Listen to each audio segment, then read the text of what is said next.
Alright, we are going to take a minute here to make sure everything's working just exactly right. What's up, Jaski? It's going to take me about 3 minutes, 45 seconds, give or take 3 minutes to get this thing working. So, bear with me for just a moment. I'll be right with you. I'm trying to use my new mic for the stream today, so I'm going to need some feedback on volume levels and if it sounds good in general. But we will get to that in just a moment here. And today we're going to be looking at the American Cruiser tech tree. That's what you guys voted for. Let's see. Got that.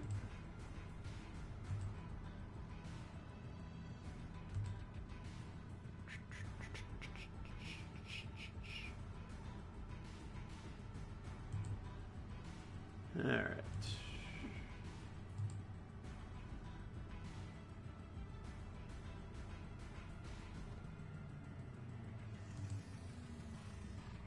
Okay, we're getting closer.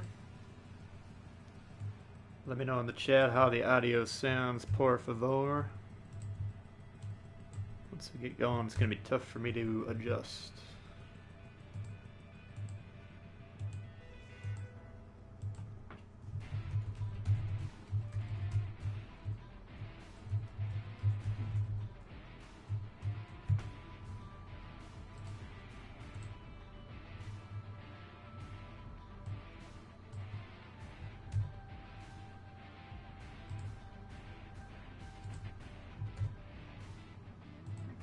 Okay. Looks like we got everything working just exactly right.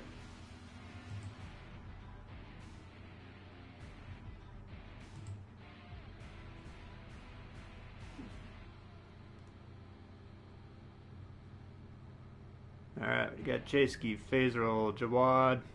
Welcome, welcome. Lil Pete. Sounds fine so far. Hello, Stylo. Good. Okay. Yeah, don't hesitate to tell me if, like, once the game gets going, if the game volume needs to be turned down a little bit or whatever. It's very hard for me. I've been working on getting my audio right. I know in a lot of my videos it's been either too loud, not loud enough. My old mic wasn't up to my standards, so I got a new mic. Hopefully this one sounds better. But then I got to start readjusting it again. And because I'm streaming through the PlayStation and not the computer, how I'd prefer to, then it can be difficult. Alright. So, thanks for tuning in, everyone. We're going to be doing the United States Cruisers today. I do want to give a shout out to the new members since the last stream. I think Sarge was the only one so far, so thank you, Sarge. If you guys are members, there's a new Sims level member exclusive video up today, so you should see that in your community tab. And to continue, yeah, that's my goal, is to make the player base as good as possible. But trust me, I can tell there's a lot of people that don't watch my videos because a lot of the information's not taken. So first we're going to check out the commanders. So you have three options. You got Dewey, which you all know my thoughts on him. But if you don't have Kincaid or Scott, then he's your best bet. And I don't know if I designed a build for Kincaid yet. Let's see if I did. No build. So his thing is reduce the sonar consumable reload time. This one, I would consider putting this on your German destroyers if you have this guy. That's an interesting one.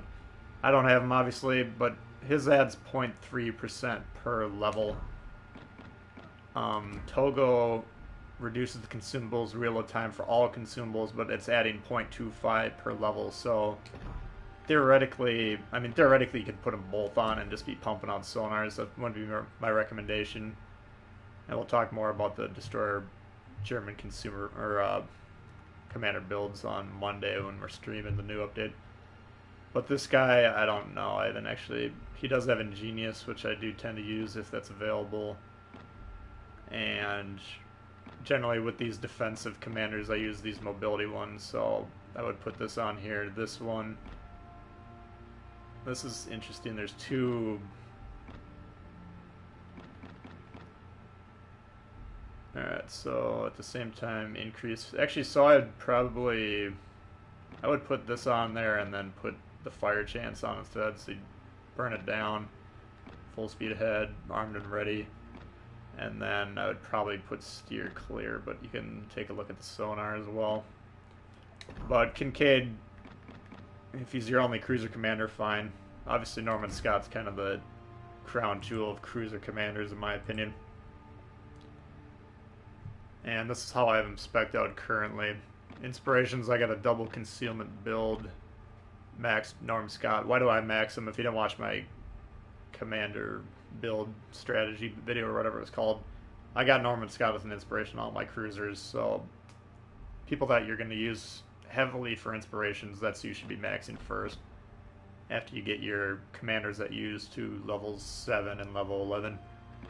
Here's my build on him, and then if you get legendary, he actually reduces reload time as well, so that's pretty powerful. How I would prefer to have him set up would be Swirsky is one of the inspirations, and then Madden would be the second one if I had Madden, because he cuts down on reload time and turret traverse, which both of those are issues for the tiers 5 and up. So that's how I would spec up those commanders. How can you get more American commanders? You only have 2. Unfortunately, I mean, you have 2 options. You can buy crates, which I don't really recommend because I have massively horrible luck doing those. Or you're just gonna have to wait it out. You get a crate every week, and Dewey's one of them. Yeah, it's unfortunate, but the reality is you're gonna get all the commanders as time goes on. And I know it's frustrating not having them. Like, I just got Lee for my American battleships. I had Dewey for 3 months, 3.5 months, whatever it was. And so, obviously, that's frustrating. We'll hop right in here. We're going to start with the Phoenix Tier 3. I don't have Tier 2s. St. Louis is actually a pretty strong Tier 2 if you're into that thing. Or into Tier 2. Tier 1 we can sell on Mondays, so we'll get rid of those as well, just to clean up the list a little bit. But we got a lot of ships to cover today. We'll do the ones in the tech tree, then I do the Marblehead, the Indianapolis and the Atlanta premium ships as well. That will get some games in. What's up, Sarge? First time you're able to catch the stream live. Awesome. I did give you a shout out here earlier on. You were the new member that joined this week, so if you missed that, I did say what up. Because you're a Sims level member too, you can check the community tab. You should be able to find the exclusive video that I put up this morning. And then if you want to join the Discord, I can get you set up on there. There's like a members only section on there that I can add you to, but you'd have to send me a private message because I don't have any way to do it otherwise. Anyone that's a member, about half my members are on the Discord. If you don't want to be part of the Discord, that's fine, no big deal. But if you do, you have to send me a private message on there to get access to some of the members only stuff. So, enemy force detected. Your first time on the stream. What's up, Hamza? Well, yeah, I appreciate everyone for tuning in. We're gonna be we got a lot of ships to cover today. This is probably out of all the lines in the game currently, this is the one that has the most ships. So we'll start off with the Tier 3, and we'll go from there. So the Phoenix, obviously you got, 5 guns per side. You do have torpedo tubes. It's a light cruiser.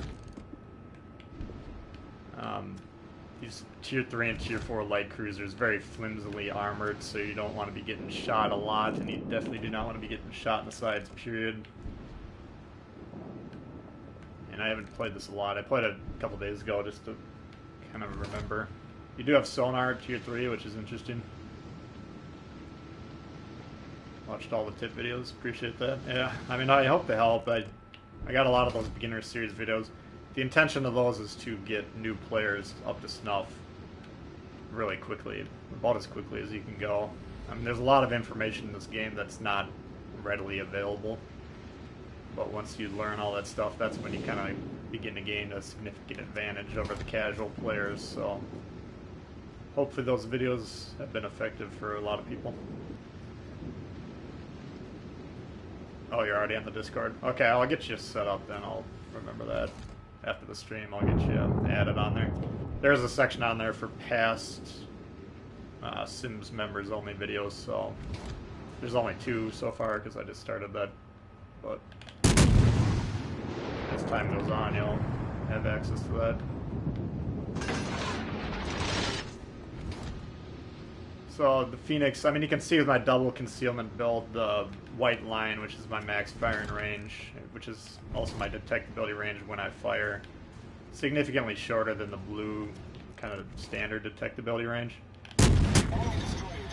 And you can see here, I mean, nobody has a line of sight for me, but the bigger the gap between those 2 circles, kind of the more leeway you have, but you do want to keep your opponents in the zone between the 2 if you can as a cruiser player. Kind of went over that during the cruiser concealment video. So here's a Kuma. We can switch to AP, but you can see on broadside here that's something you don't want to around with. You're going to angle away immediately.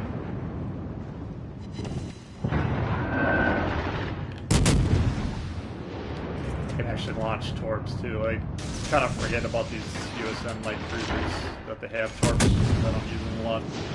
Main turret critically damaged. Problem solved, sir. Our team has taken the lead. You can see if we're angled decently, they're not going to be doing a lot of damage.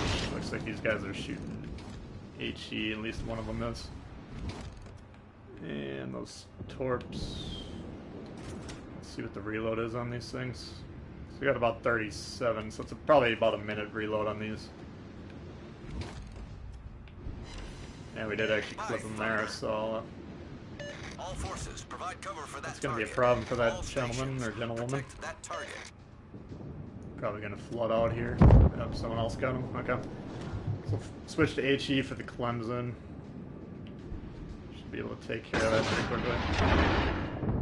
And this game is turning into a bit of a rout here, so as long as we're not making anything too major in terms of mistakes, we should be alright.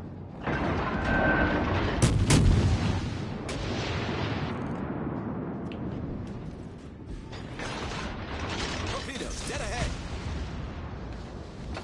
Put my sonar down just to be safe. Torpedoes direct front. I mean, anytime you're close to a destroyer like that, you should probably just deploy the sonar out of habit. If you don't put it down, you can run into problems, but having it down and also helps detect him in this cloud, so keep that in mind. And these light cruisers that have guns on both sides, it's very easy to switch side to side. And here's a Marblehead. This is a dangerous ship, so had I noticed him earlier, we'd probably be focusing him down.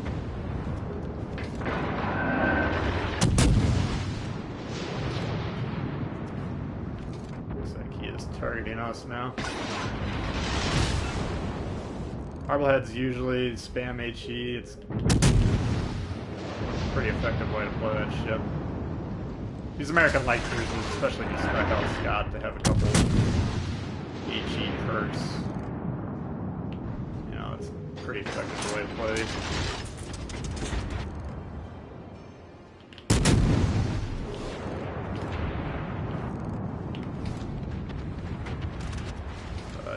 See, we do have enough maneuverability to kind of dodge these shots as needed, so kind of minimize the incoming damage here, and looks like you'll probably get behind that island, but that's right. Here's the Furo Taco. We featured that on a video posted earlier today, so you guys can check that out later if you're mad.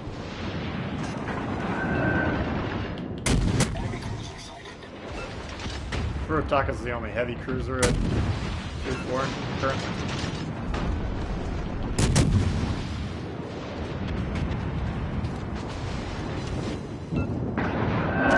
And there we got blapped. I was just gonna say I'm far too broadside to this guy. Oh, you returned the favor. That potentially could kill him if that lands. Damn it. What's up, Tank Daily? Love the vids, thanks. Tristan, what's up? Bo and Seraph, doing good today. How's everyone doing? Thanks everyone for tuning in, I appreciate that. You heading out, Hamza? Alright. So that one, I hesitate to call it a win right now. I mean, we're up huge in points. Let's see. Iron Duke, full health. It's about to die. I mean, we should probably win that one, but... Fuck. I've been talking to the game the whole time. Let me put a party on here, so... Sure my teammates appreciate me just blathering on.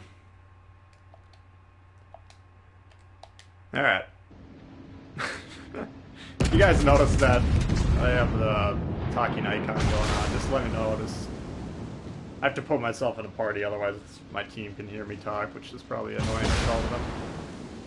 So hopefully they all muted me.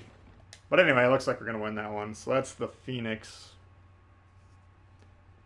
It's not a bad Tier 3. I don't tend to play a lot of Tier 3. The only one, you get your weekly missions in Tier 3 is one of them. I like to play the Arkansas just to take out my frustrations on the world. But we'll check out Omaha, and then Marblehead's kind of a... I'll just go down the line here and we'll check out all the ships. Omaha, another light cruiser. Similar to the Phoenix.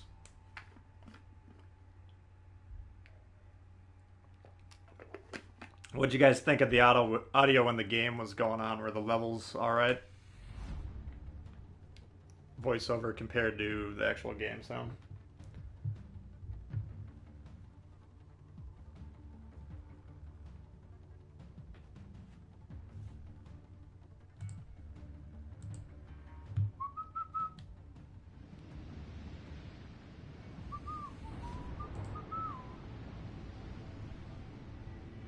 Alright, what do we got here? Big race.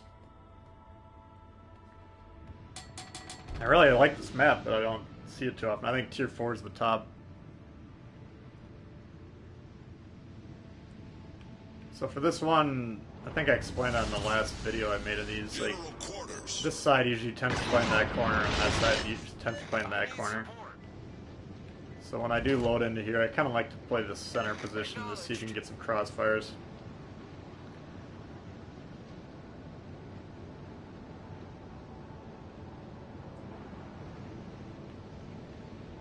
I mean, I don't want to employ like hardcore strategy at these low tier ships. It's not my intention to win 9-0, but you never know. So anyway, I mean, you can see we're already... I can actually just park here, wait for this New York to come in. We're just gonna bomb on them.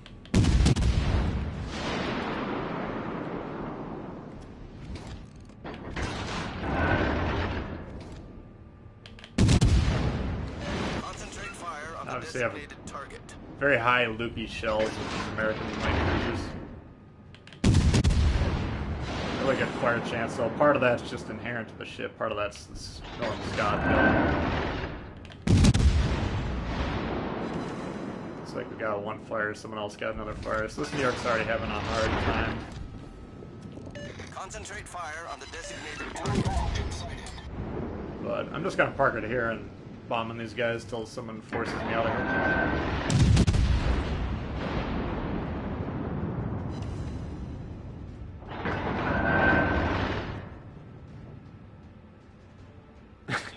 They wouldn't mute me. Yeah, I mean, I don't know. It's annoying to. I mean, I never play with the mics on just because it's really annoying when people are talking to their wife or their husband or their kids or doing whatever the hell they're doing, or you can hear the TV playing. Like, so my intention is not to impose my sounds on my teammates that didn't ask for it, but I just forgot to put myself into a party. Sounds fine. Okay. Well, just keep me posted as the game goes on. And keep in mind when you do have these light cruisers that have torps, you can use this aim indicator just to kind of keep an eye on their movement. Now the Omaha is really easy to citadel. So he's currently shooting HE, but I do want to be careful to not take a lot of shots. Maybe we can return the favor to him though. It's a little steep. But the Omaha is very hard to angle your armor just because it's so lightly armored. The more horizontal he goes, the more dangerous that is for him, because I can... Yeah, you can see there we're going to start putting some pretty serious damage on him.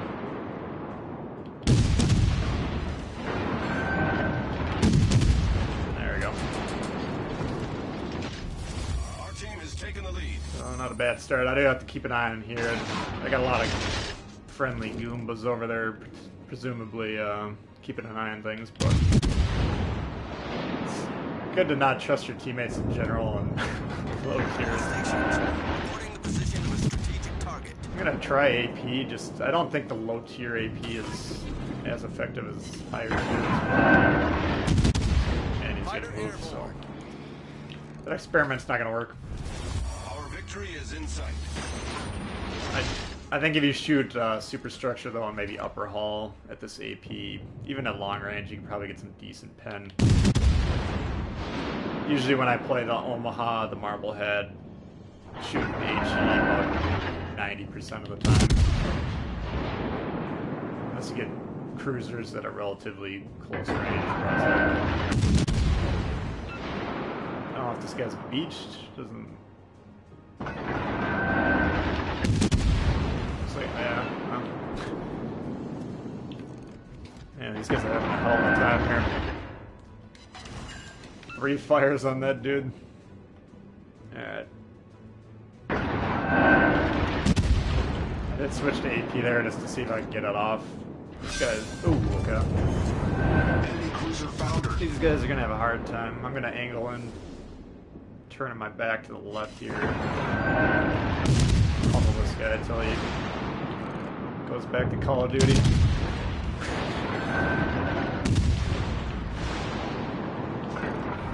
Isn't Colberg tier 2? Yeah, so he's failed platoon into a tier 4 game. That's alright. It's good to play with your friends, but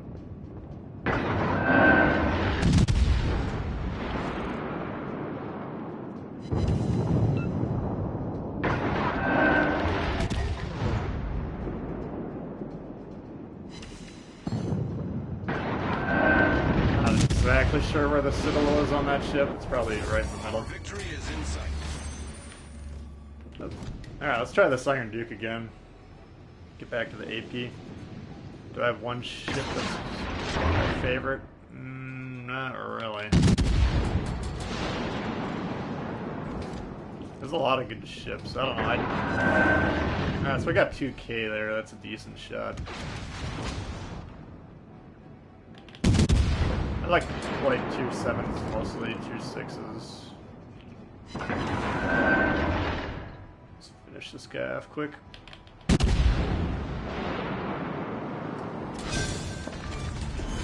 Yeah, I like to play all the classes. I like to get a good variety, so I don't know if I can actually pick a favorite.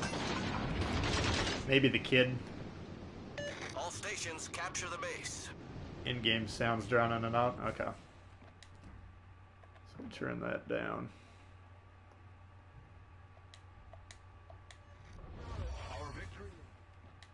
Did that go? Yeah. So keep me posted. That's just, like I say, I can't tell, so I'm relying on you guys, so I appreciate that.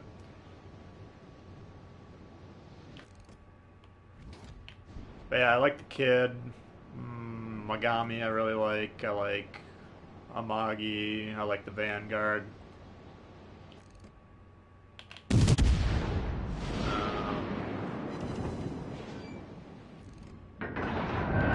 Fletcher. I like the Kagero. Yeah, Souls aren't doing much there.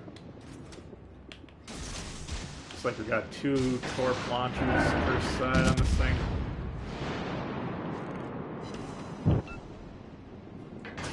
Don't want to spend actual money. Yeah, that's 100% fine. Is there a way to get your Admiralty? No. I mean, the Admiralty backing is going to be about $10, I believe. So, you know, it's up to you whether you want to do it or not. But whether you get the Terps or not, the Terps is going to be similar to the Bismarck, which is going to be for free. But the Tirpitz will have torps, the Bismarck will have sonar, so that's the primary difference between them. There's going to be some other differences. That's a pretty decent game in the Omaha, though. That's generally how you want to play it. If it's a more open map, you want to be more mobile than that, but because I was basically just able to play from a position of relative cover that game, that's how I'd want to do it. But, yeah, I mean, I don't know. I mean, you don't have to get the Tirpitz, I guess is my point. You don't have to spend any money. What's up, Jay the Cat? How you doing? The two things, if you're inclined to spend money, I mean, the two things I spend money on this game are premium time and premium ships, just because I like the ships and I like to get reviews out for you guys. But you don't need to feel compelled to spend any money. I mean, you can have a lot of fun playing the game. The difference between the premium ships and the tech tree ships isn't that massive. And like someone was telling me the other day, they felt really compelled to get to tier 7 ships. Like there's not, like, the world doesn't change when you get to tier 7. In fact, a lot of people prefer lower tier ships, so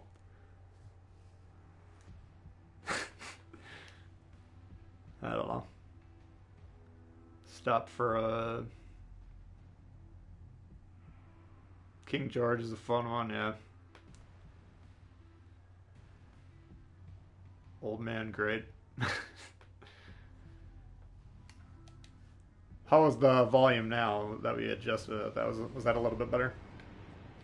So Marblehead, similar to Omaha, very similar. It has these torps that have really long range, and I believe they're the slowest torps in the game. Yeah. Slow torps are basically worthless in my opinion. Permanent camo, yeah, that'd be another good one. That'll be interesting to see. We'll check out all that on the stream on Monday. For those of you that'll be at like work, I'll do a deep dive on the campaign, any new features that come out, and then we'll obviously get through some of the German destroyers as well. Much better now? Okay, good. Premium ships have lower service costs. Yeah, that's definitely true. I mean, here's the problem that I have on commenting on this. I've had premium time since the game came out, and I use a lot of premium ships. So for me, making money isn't that big of a deal. Credits. But I haven't yet experienced that whole thing without those two things, so you need to keep that in mind when I'm giving my opinion on that sort of stuff. So we got those torps in the water. I'll just show you how worthless they are. This is actually a pretty bad situation right off the bat. The Marblehead, it can definitely get wrecked. It kind of seems a little sturdy to me, but maybe that's just because a lot of players with this tier don't game particularly well. I don't know. Speaking of Jay the Cat, every time I've ever seen him in this game, I think he's been playing this ship. So this is a fun ship. The ship is on fire.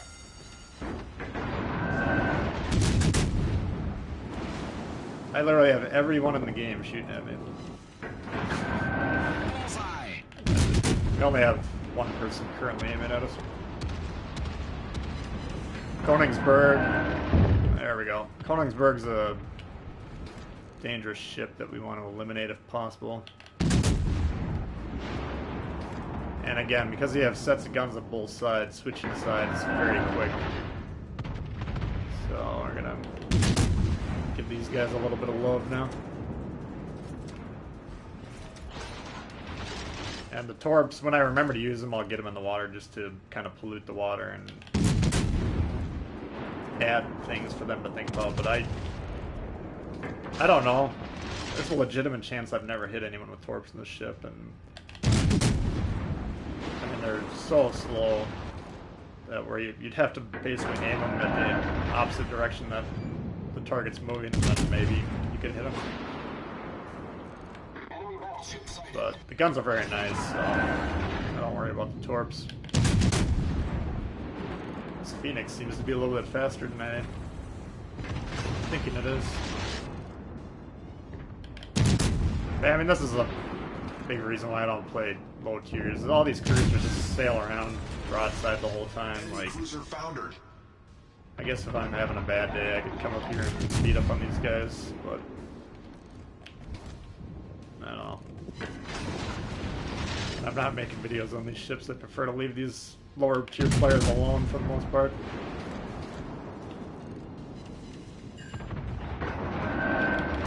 Then A, you can absolutely crush. This thing does have torps though, so I do have to be careful of closing in on him.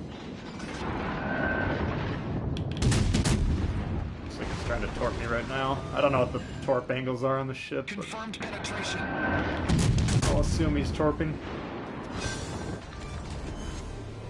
Cruiser sunk. Yeah, the Dene has got to be one of the hardest ships to play. I took that out the other day when I got that Fraser guy in the crate, and it's, you got to be really careful playing that ship. They are fun to shoot at, though.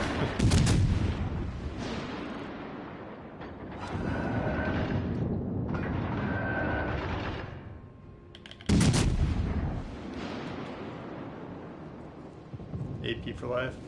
What's up, Dragos? Yeah, this ship, I mean, like I say, if you want to use... Oh. I think that guy's shooting HE. A lot of British battleship captains just shoot HE, I don't know why, I mean...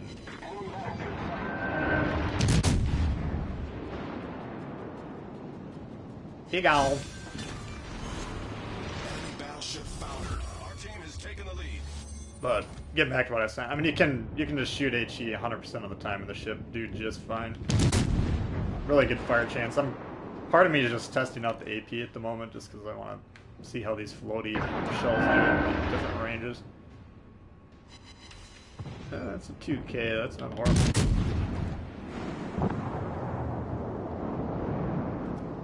I'm kind of playing a little casually. We're actually only have one ship, so I should probably focus a little bit more. Because eventually the people that are all sailing around broadside will die, and the people that are left will presumably be a little bit better. Pretty decent mobility though, we can kind of dodge some of these shots. This guy's apparently not going full speed.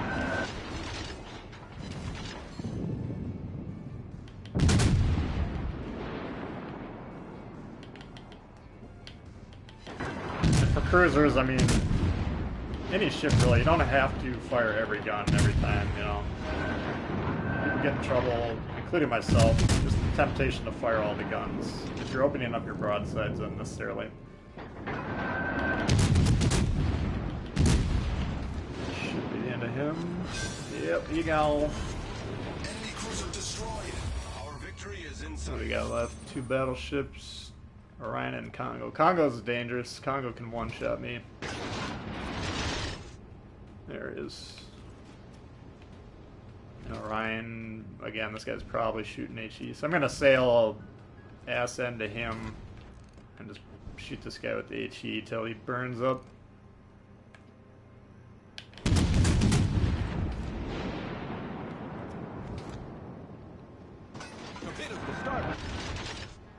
What the fuck? Could actually get a crack in here. We'll see how it goes. Yeah, we got 8K range, but I mean, I think they're like 46, 49 knots or something on the speed on these. I mean, it's By the time they get there in like 5 or 6 minutes, the odds of them still going on the same exact path are low. Let's try the AP again.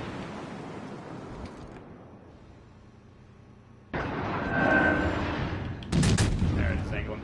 So ideally when you're in these fights, like cruiser versus battleship, you'd want to set one fire, maybe 2 fires, get the sustained damage going, and then if the situation calls for it, then you can switch to the AP. Meaning, you know, if they're broadside enough to get some penetrating shots, then that way you have 2 different sources of damage at the same time. But you have to be careful here. This Congo is shooting HE as well. I don't care about the torpedo tube particularly, so I'm not going to use the damage con. Steering I do care about. And because it's getting a little hot, I'm just going to disengage, use my concealment, and then we're going to reposition.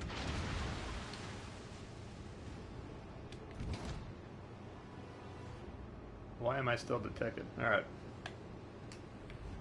So, let's see here. Motherfucker. Are you kidding me? That sucks.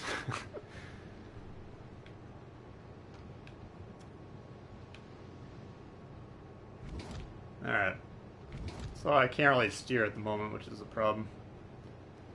Yeah, I can't steer at all. I'm 100% locked.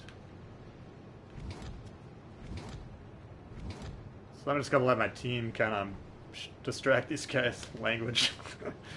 Sorry.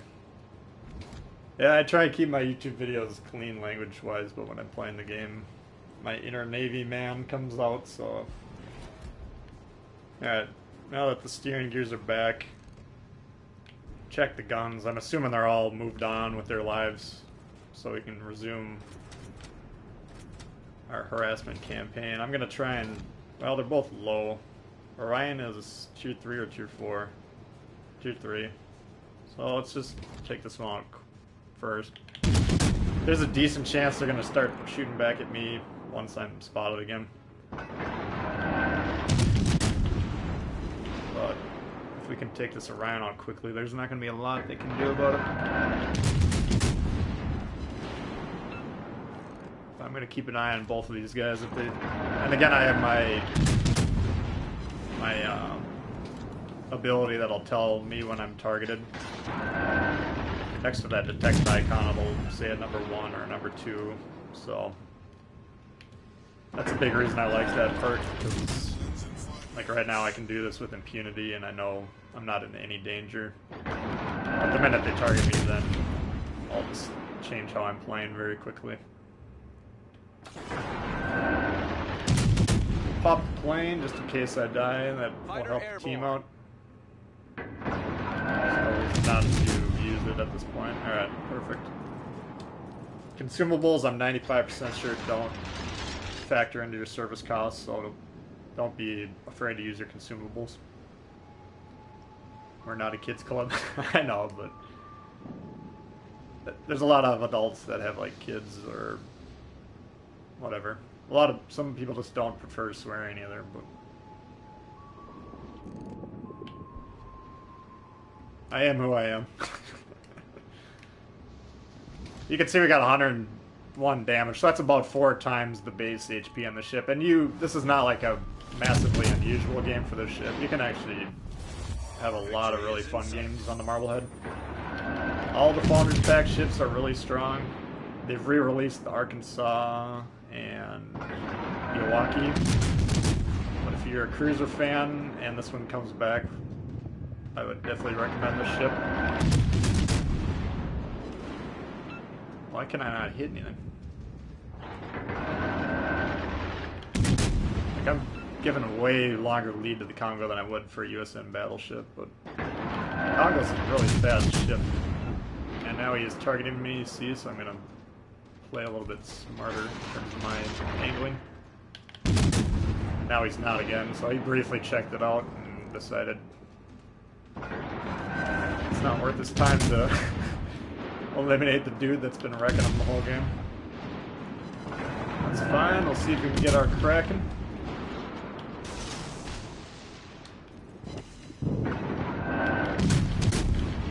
he is targeting me again, but he's going to have to turn his full ship at this point, so...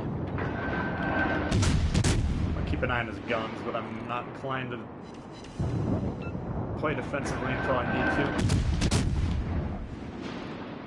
Now he is getting close. Got a Confederate, we got the second flag, or the second flare.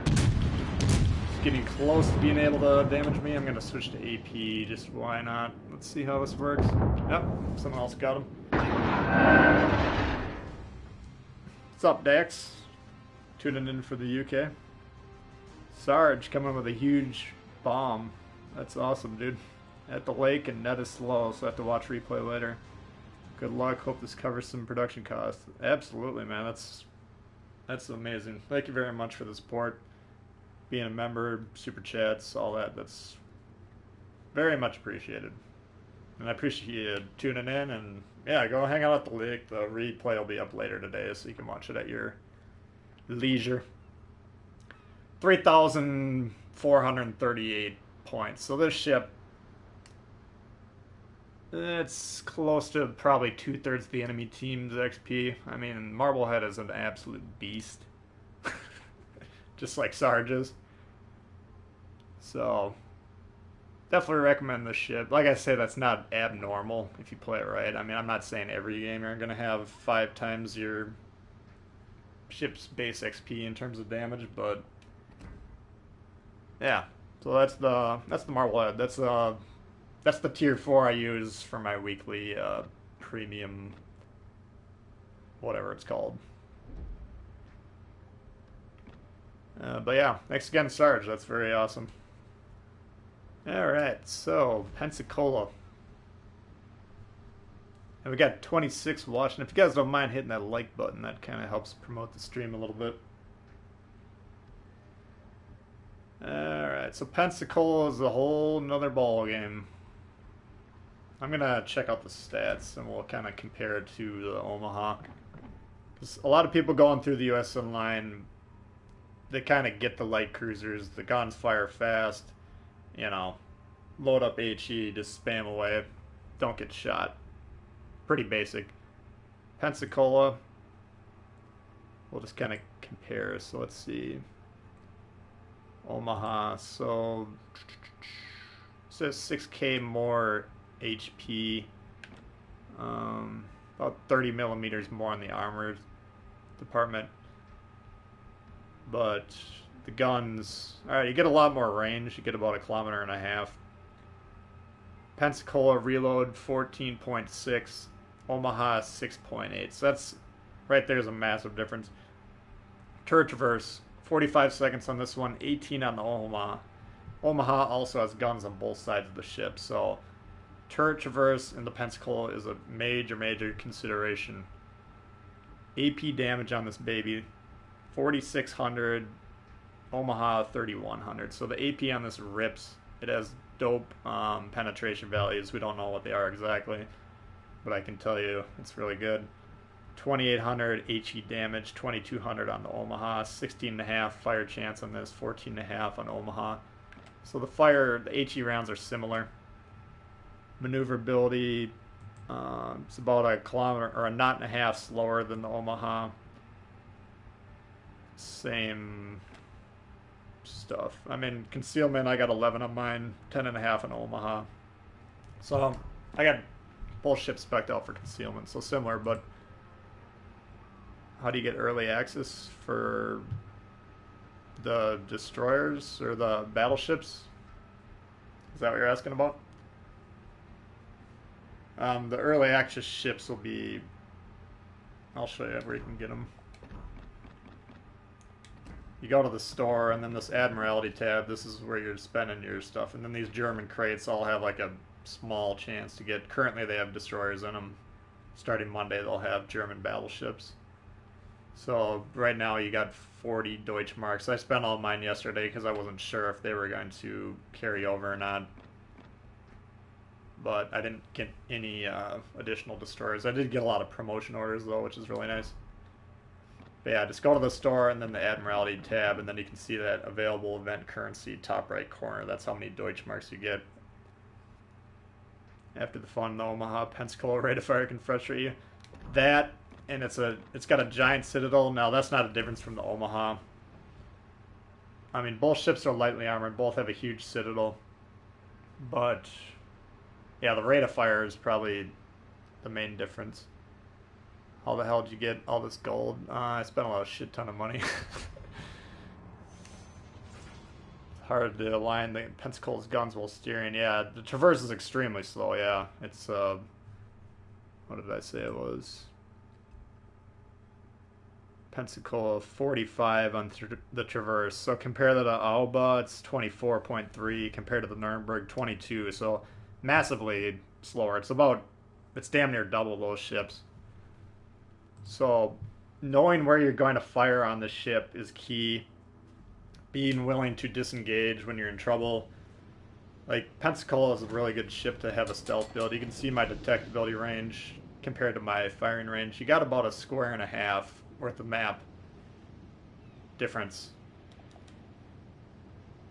Pensacola's a good ship. See a lot of people playing it very badly. Yeah, I mean, even good players, you can get wrecked on it. It's just one of those ships that if you make a mistake, your game can potentially end in about 5 seconds, depending on who's shooting back at you. We do have a tier 5 match. Protect that area. No Stylo yet. I wonder what Stylo's doing. But yeah, Pensacola, you're going to want to shoot AP as much as possible.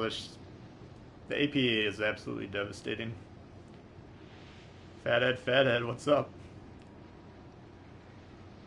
See, Dragos is on your enemy team. Look out for him, man. He's a solid player.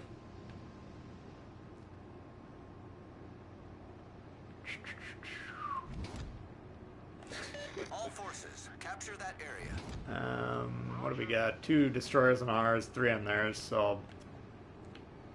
Attention, reporting the target position. I don't know what my strategy is. Like, why is our destroyer way over there just sitting way in the back? What is the point of that? So they're probably going to capture A. I could push in on C, but this Pensacola is not a close-range brawler with anything, really. There's no torps, obviously, and, you know, it's going to have some problems with a lot of things close range. Airborne. So there's no hurry to get involved with cruisers. I think a lot of cruiser players get in trouble because they try and get involved a little too early. Here we got torps already coming in. You can see there we had 4 shatters on this Arizona. He was steeply angled. Now he's a little bit more broadside. Let's see if we can punch through that juicy little citadel down there. No citadel, but we got a couple pens, so... And the Arizona, I mean, the USN battleships are kind of the most heavily armored on the sides, keep that in mind, so... Yeah. Oh, shit. That's what happens in the Pensacola if you get shot in the wrong way. Enemy cruiser sighted. Attention, reporting the target position. Looks like this New York's going for it. So there was a destroyer up there. I guess I can go up there and support him. This isn't looking good, though. If we can capture B... I'm more inclined to help with B. Because if we get 2/3 of the objectives, that'd be nice. This guy looks like he's parked, essentially. I don't have HE loaded, but... Patience is key. Wait for the fight to develop. Yeah. Especially on cruisers, I think. The tendency is you want to get involved. You want to be doing something as quick as possible. I get it. I'm actually going to switch to HE and see if we can...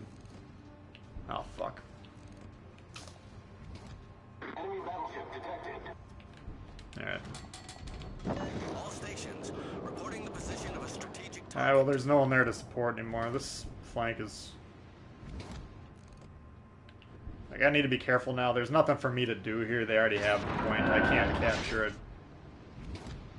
I can harass these guys as best I can. I'm not actually... No one's going to be able to spot these guys, is the problem. Here you can see turret traverse is really slow. Yeah, I can barely.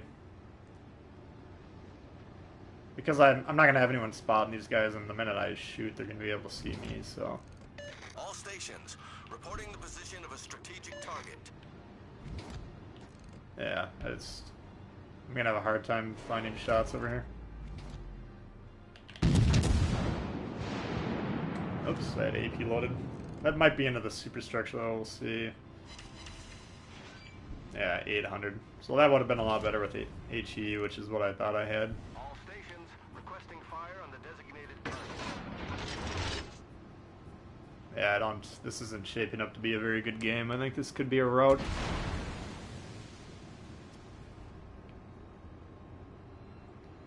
They ended up capturing B. We got our entire team's clumped up in A in this little dense ball, which they're going to punch through B.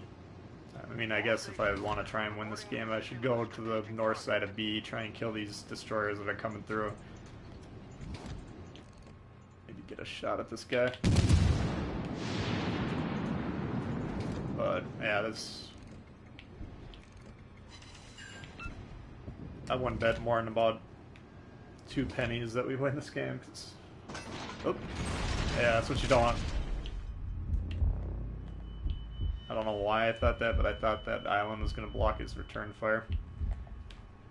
So that, if you get hit by, there's a lot of different angles. Again, the armor's really light on this. Yeah, just took another shot. If you get Citadel, though, that's a third of your health. I mean, you can definitely one-shot a Pensacola, which is... What's up, Nun? Good to see you. The thing about the Pensacola is a lot of people know it's a brittle ship, so you're going to be kind of focused quite a bit. So that kind of compound... It makes its inherent disadvantages worse. You know, being a brittle ship. And it's like the Dene. If everyone knows you're a brittle ship and they all shoot at you, then you're really going to have a hard time. But, I mean, look at this team. It's...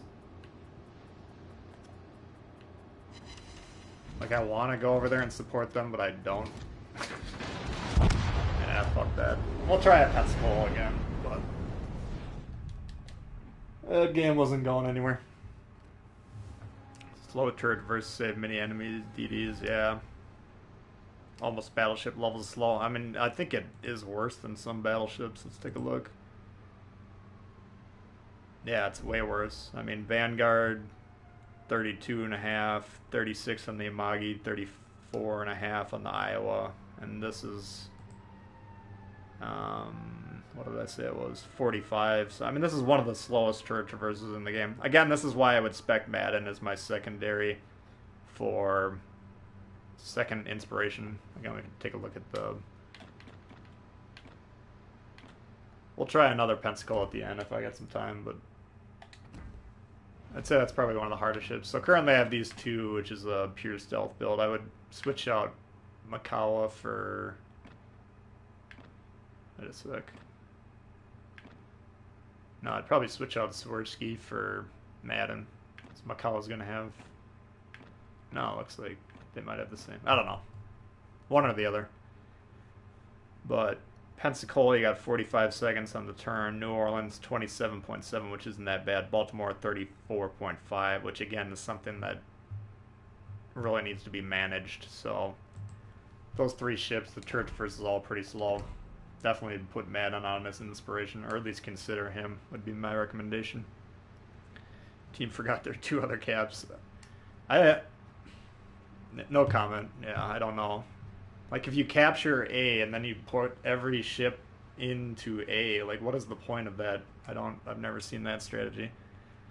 I've seen it in capture the base mode where the entire team sits in the objective, but honestly, in all the games I've played, I think that's the first time I've seen that.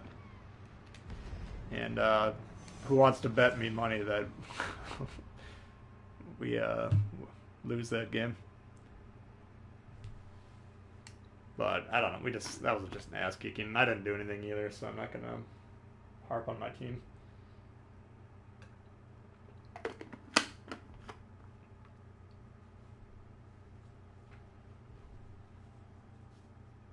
What are you asking to win, Jawad? Alright, so we got...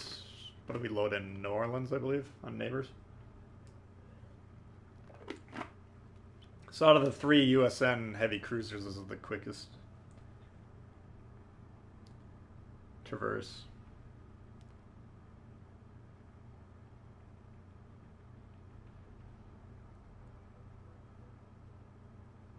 Yeah. Right, yeah, that's a good point, Jawad. I mean... That map, you really... If you don't have the destroyers pushing in with, you know, kind of a classic support setup, I don't find a lot of success in that. It was just tough for our spawn, because they had 1 DD per cap. We didn't have a DD on ours, so... We really needed to play it passively, and then we had both of our battleships pushed in and died right away, so... I don't really know what they were attempting to do, but... It's neither here nor there. Like I say, I didn't do anything either, so I'm not gonna... I mean, I definitely wouldn't recommend what they were doing, but... Concentrate fire on the designated target. I guess I wouldn't recommend what I did either. Acknowledged. Okay. So this spawn over here, I like to swing down into this area if possible. There's... Usually this side kind of sits there like they're doing and possibly pushes forward, and then our spawn kind of sits here like they're doing and then possibly pushes forward. If you can get down into this area I'm looking at over here, then you can get some crossfires into these broadsides. Really all I gotta do is get around this island and it'll look like I should have some broadside shots, hopefully. So, oh, we got Style on the team. Nice. Another New Orleans. Where is he? Oh, there you are. Oh, don't shoot me. Alright, so I came around here completely broadside of them, which is obviously not a good idea. That might actually cost me quite severely. So I'm going to angle here. The ship you can do pretty well on if you angle properly. And if this dude didn't want to ram me.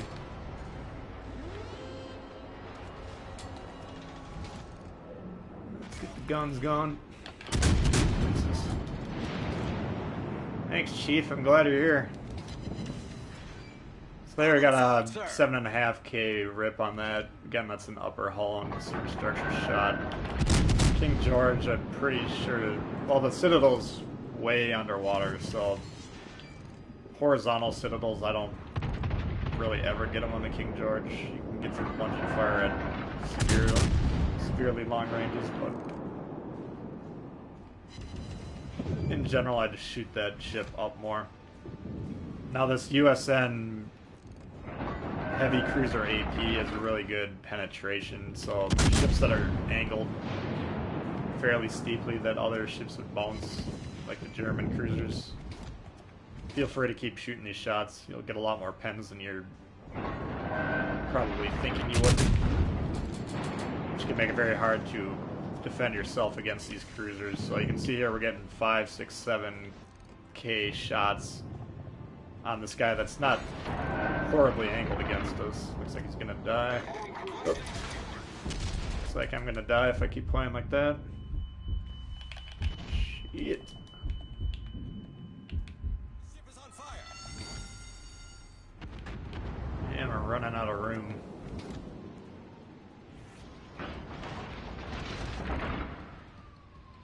Punch this guy if I can, and then we're gonna turn.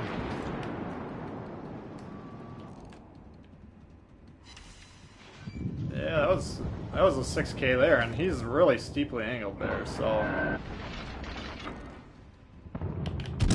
nice. Much obliged. Our team has taken the lead. So yeah, I mean, do not sleep on this USN AP. They're playing with it or against it. It's one of the huge features of this ship. Affirmative. Stay along, I'm going to let you guys... Well, yeah, you got 3 guys taking him on. I'm going to leave you guys alone. We do have guys pushing our cap. This Kagero, I should probably support with this guy if I can get him dead. But this Iowa... Playing classic Iowa strategy, getting as far away from anything as possible. Actually, I do need to go defend the base because we do have multiple ships pushing there.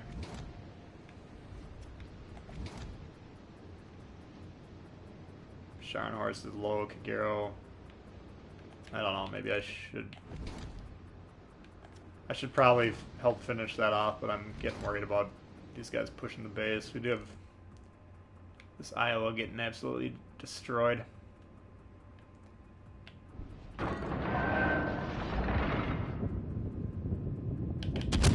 Unless Atlanta started turning when I targeted him, he might have the perk that tells you how many people are shooting at you or targeting you.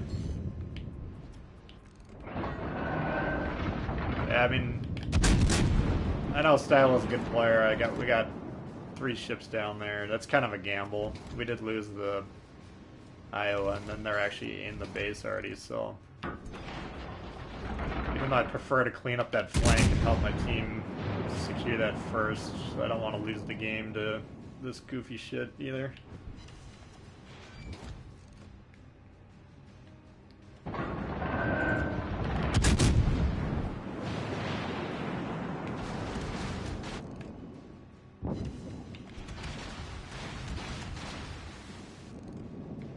This guy's gonna have a hard time hitting me at distance. Once I mean, those shots are coming in horizontal now. And you can see we just rip him to shreds. I do want to get him dead before these guys kill me, though. That should be the end of him. There we go. If I can get this York killed. The ship is on fire. It's coming straight at me. Let's see how the AP does. I'm not 100% sure about the York's armor characteristics. It's decent. Look like we only hit a couple shells there. I'm gonna try another AP cell. The thing about the York is, if you've watched my German videos, you know, as long as I'm not really broadside to this guy, all he can do is shoot HE at me, which he's not even doing. And you know, so it's kind of up to me whether I'm gonna allow him to do a lot of damage or not. I did use my damage con, so if he did start a fire, that could be a problem, but actually that one scored decently. I'm still getting a little bit of damage, so I don't want to play this too casually. And he beached. Hopefully he'll take care of him. Fuck! Yeah, we got 3v3. Stylo, what happened? They're getting toasty.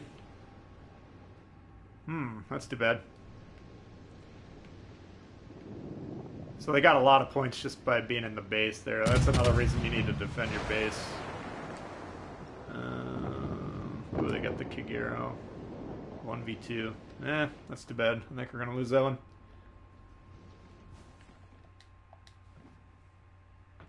Tier 6 and above. Most teams fall back, shoot each other to pieces. Yeah.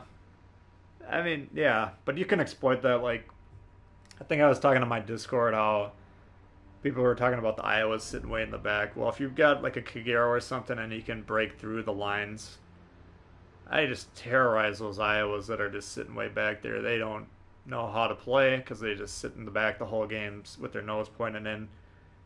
And you get a Kagero with those 70 km or 70 knot torps, you'll just rip them to shreds before they even know it. What's up, Repulsive? Big fan, appreciate that. Thanks for tuning in. Demolisher. The legend. Yeah. Now we got a pretty decent turnout, guys. I appreciate everyone for tuning in. We are going through the USN Cruisers so far. And if you missed the earlier footage, this replay will be up probably a couple hours after we're done with the stream here. So we can try. Should we try the Pensacola one more time? We kind of crapped the bed last time we tried this one. Pensacola again. That's a hard ship. It's not a forgiving ship, but you can do really well in it if you do well in it. If that makes any sense. But yeah, it's unfortunate the tier 7. I don't I think people play it really cautiously because they're afraid of the service cost. But you're not gonna get your service cost back by sitting in the back out of range. To cover the service cost in tier 7, you need to be dealing damage as much as possible. And again, I had premium time, so I don't know for sure. But for me, I don't have any problem making money in tier 7 games, and I 100% do not sit in the back doing nothing, buffing my Dewey the entire game. I'd play tier 7 like I play every other tier. And that's how I'd recommend doing it. But if your team's going to play really garbage, then you do have to take that into consideration. You don't want to just go flying off on your own. That's another problem. What's up, Jody? Pensacola's made of paper. Yeah, it is. I mean, yeah. It's thinly armored, and the Citadel is very accessible from a lot of different angles, so... Pensacola, in my opinion, needed to be playing with the concealment in mind, being willing to disengage when necessary. You need to be angling properly, and Attention, all forces defend the base. yeah, that's. They only have one destroyer. This is why I'm kind of playing. Coming out here broadside's a little risky, but I don't think they have a destroyer over here. So this guy's abandoning our post. I don't mind moving to the west or the east from here, but I prefer to clear out our side first. Oops. Alright, so I definitely do not want to get shot in the broadside by the Fuso. That's one shot potential. Concentrate fire on the enemy forces. Alright, I'm gonna switch turrets, head back, and then we're gonna switch to HE and see if we can pepper this guy. His guns look like they're probably aimed at this thing. That thing's moving away. So they have 3 battleships here. One of them's abandoning the side. I can't tell what the New York's doing. Looks like it's coming to the east, but heading our way. And then this guy, I'm gonna actually load up AP. Nope. Yeah, spice some AP on that one. So here's some, you can see my guns are still turning here. So a lot of times I see players angling their ship like all the guns are available, but if they're not available because they're turning, then there's no reason to open your broadside angle up and, you know, get those guns in the position when they're not possibly going to be in the position. If he turns broadside, we can rip this guy to shreds here. I mean, he did get 2k on that salvo, which is decent. But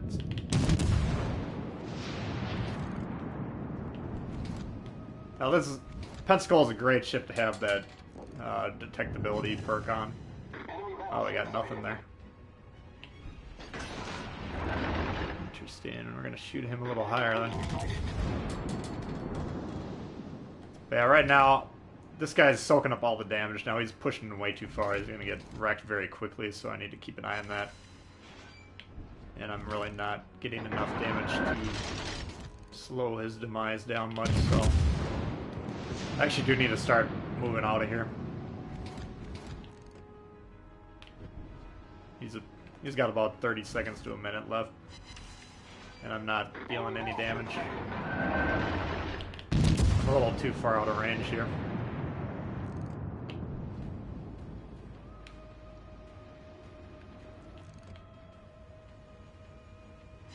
There we go. That was a 10k salvo on the New York. That was plunging fire through the deck. And try that again, see if we can hit that same shot. Oh, this Fuso's low. Okay, we need to take him out if we can. I mean, if I can keep this guy alive, he could have a heal. I'm just a little too far out of range to do what I want to do. Yep. That's too bad. So this side's collapsing. Our whole team's balled up. They're going to get absolutely destroyed again.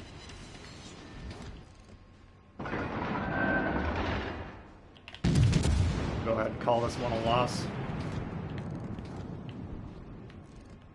I mean, I could potentially carry, but it's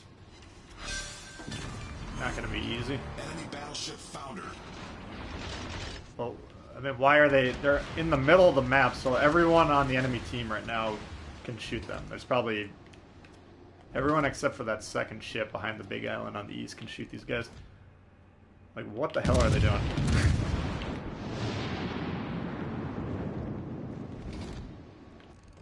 So, I don't know. Is the Baltimore worth getting? Absolutely. The Baltimore's a beast. We'll check the Baltimore out. Well, we'll do the Atlanta, then the Indy, and then we'll get to the Baltimore. We'll play 3-4 Baltimore games for sure. Baltimore is an absolute beast, especially on domination mode where you can support caps. But yeah, I like all the Tier 7 cruisers. I mean, I'm a fan of cruisers in general, so keep that in mind. But Congo... Attention. Reporting the target what's position. he doing? So he's going this way. If I could have stopped, I could have potentially withered this guy down before anyone saw me. I got guys coming from my right that I need to be aware of, but... maybe do some damage to him.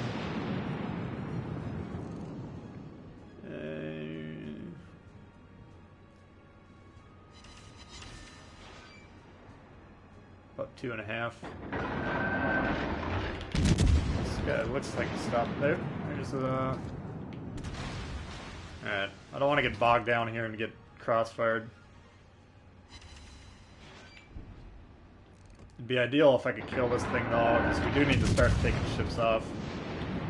Again, my whole team is just going to get slaughtered.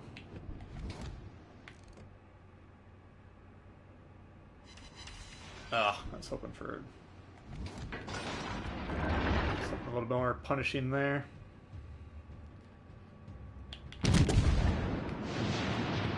But I got this Alba here in the New York. Those are the ones I need to be primarily concerned about. He is aiming at something else. This guy is definitely aiming at me. And we got nothing on that Congo. And you can see there, he siddled me from this angle. So that's a nice, steep angle. And the ship can't sustain that damage. So this is not a brawler by any means. You definitely do not want to be taking shots if possible. But on the flip side, it can do damage. But, I mean, 1-on-1 Alba versus Pensacola, I'd take the Alba every day.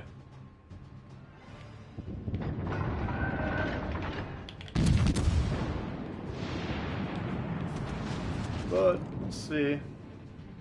Concentrate fire on the enemy warship. Like, here, some rare firing torps would be really nice.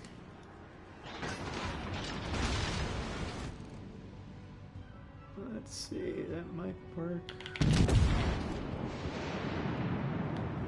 Definitely do not want to hit that island. That would be the end of me. So I'm actually... See, if I go this way, my guns are in the wrong position. If I go that way, I'm going to be in the middle like the rest of my team, so... I'm going to just kite away here. I'm actually going to switch to HE while we let these guns switch around here. And we're going to start to burn this guy down. He's not... He's doing a pretty... I don't know. As soon as I start to say he's doing a pretty decent job of angling, he goes full broadside. Which I don't know why he's doing that, so we'll go back to AP. Now that I'm kiting away, I think he's giving up on me. Which is fine. We'll see if we can pop him. Oh, shit. That sucks. Alright. Oh, we need to get this guy dead. There we go. Oh, someone got him. Alright, that's good. Here's another Königsberg. Our team has taken the lead. Surprisingly, we're actually way in the lead here. I mean, unconventional strategy. They just completely pushed through the middle of the map, and I don't know. I'm fairly surprised that we're not back at port with a loss on our record after this. Vanguard's good. Struggles against other battleships. I don't know, man. The Vanguard is by far the hardest Tier 7 battleship to hit when it's angled properly. And one-on-one, I outduel Iowas and Amagis in that thing all the time. It's the problem is if you have a lot of different ships shooting at you at once. Vanguard is without a doubt the most unforgiving Tier 7 battleship, I'll give you that all day long, but it's not a bad ship by any means. Alright, so that's... I don't want to call this a win yet because it's still going, but that's... I think we did our part in that game. We slowed down that flank, which looked like it was going to collapse early. And, you know, disrupting the enemy's flow is something you want to be doing. Now, is this a massive barn burner of a damage game? No, obviously not, but it doesn't matter. If you're doing your role, that's going to help your team win. So this is a full range shot. Like, I really can't shoot any farther. Let's see if we can get some damage on him. Yeah, so you can rip citadels, no problem with that distance. I don't know what... I didn't see how much damage we did, but... You know. Do not be afraid to use these American heavy cruisers AP at range. Especially the Baltimore. You'll see when we get that ship going. That thing can just shred ships at full distance. This game's completely unpredictable. Is it TR? German battleships any good? Oh. Oh yeah, the German battleships. As far as I know, I mean, the only one I played is the Scharnhorst, but... Alright, so we actually won that one. That's fairly surprising. Yeah, the German battleships are going to be kind of like close-range brawlers, like the Scharnhorst is.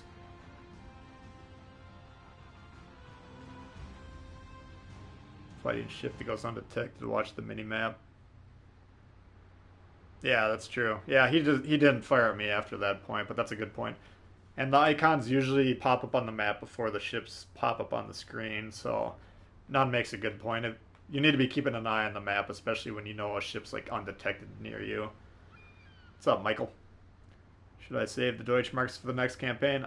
Yeah, I guess at this point, I asked for clarification from Wargaming, and they said they're going to be much more valuable than what their kind of synopsis of the patch notes suggested. So Pensacola's a Citadel machine, definitely. Yeah, so it depends.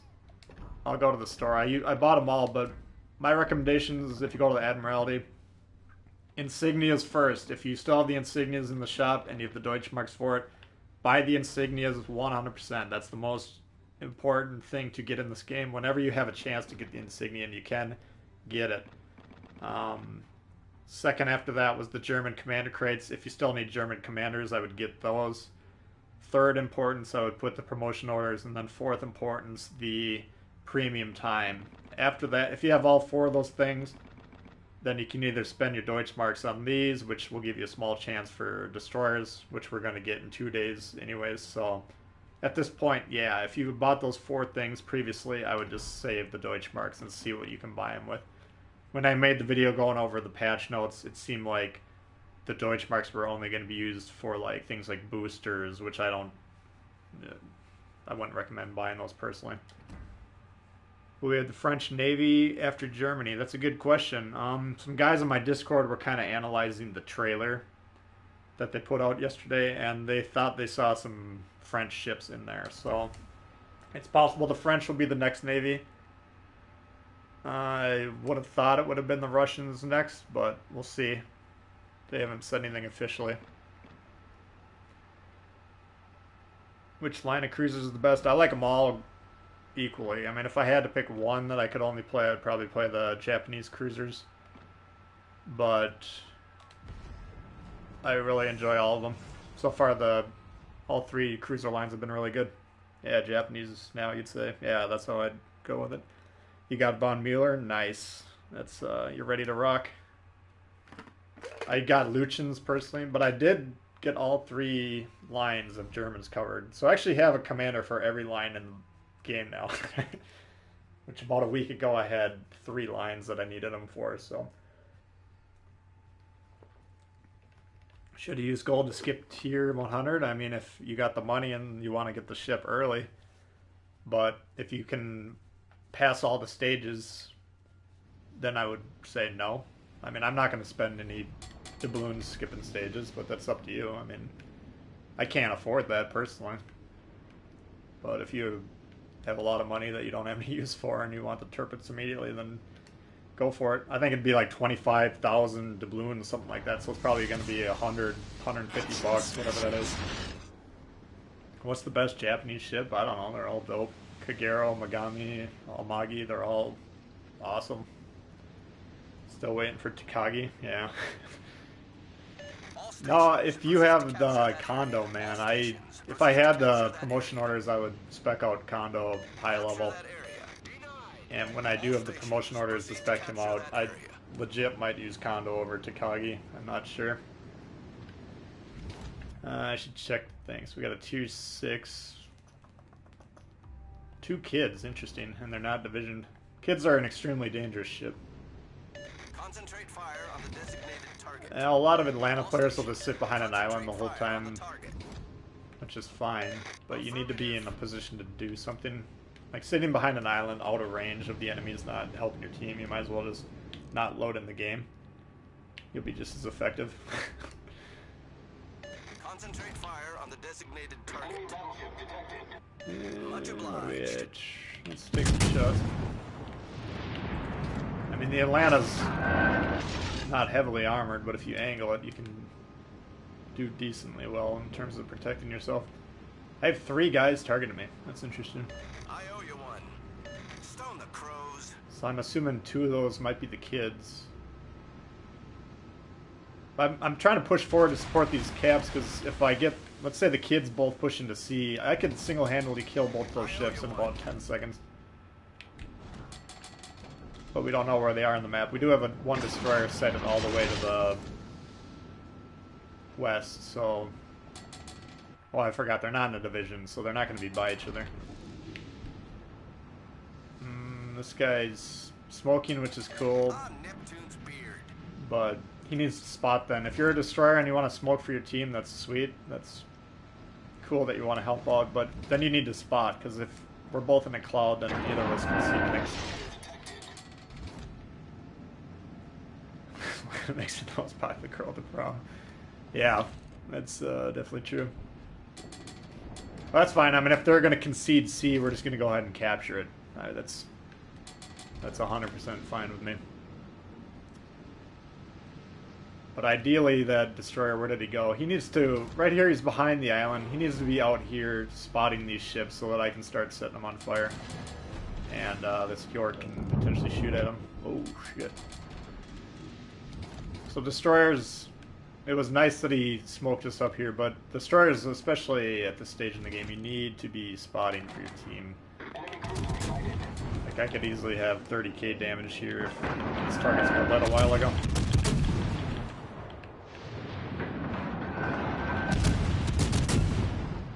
He's not going to like this, so he's going to turn away, which is fine.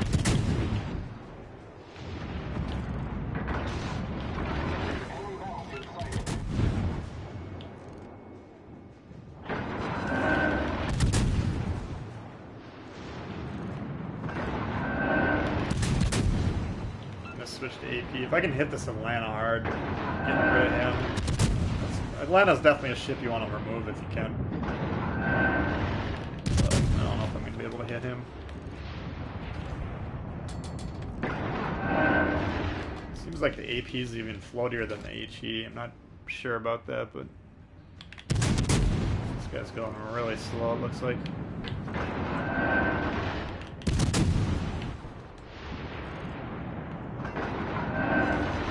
There we go. Now he's speeding up.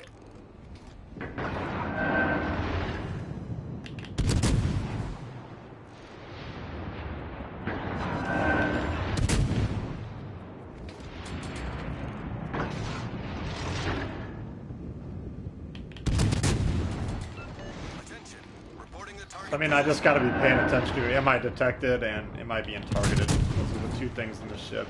If you're getting targeted, get some incoming fire. I can turn into a problem really quickly. What's up, Eddie? And usually, like Jay was saying, if people know where you are, they're gonna try and get rid of you relatively quickly. But if these guys are gonna leave me alone, like right now, I'm not detected. But when I have been, they haven't been shooting at me. If they're gonna leave me alone, I'm just gonna keep running shells down the pipe at them. Let's see what this guy's doing. This guy's going slow as well.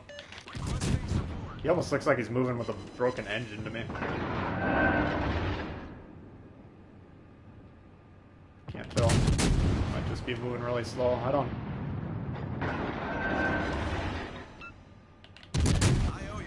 I mean, cruisers, you definitely shouldn't be stopped in the middle of a wide open broadside to your enemy. I have to assume his ship is damaged, but I don't know.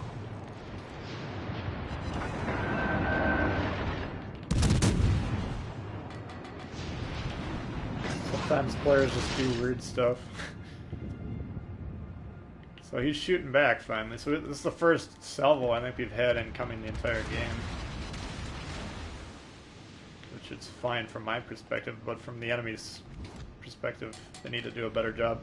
This guy again is just in his cloud. As soon as you're undetected, then you need to leave the cloud. You need to be spotting. Like, sitting in a cloud is extremely frustrating for the rest of your teammates. Now, if he has someone spotting for him and he's shooting at these ships while he's in the cloud, then that's a different story. But if he's the one who needs to be spotting and he's removing his own vision, then that's when that becomes an issue.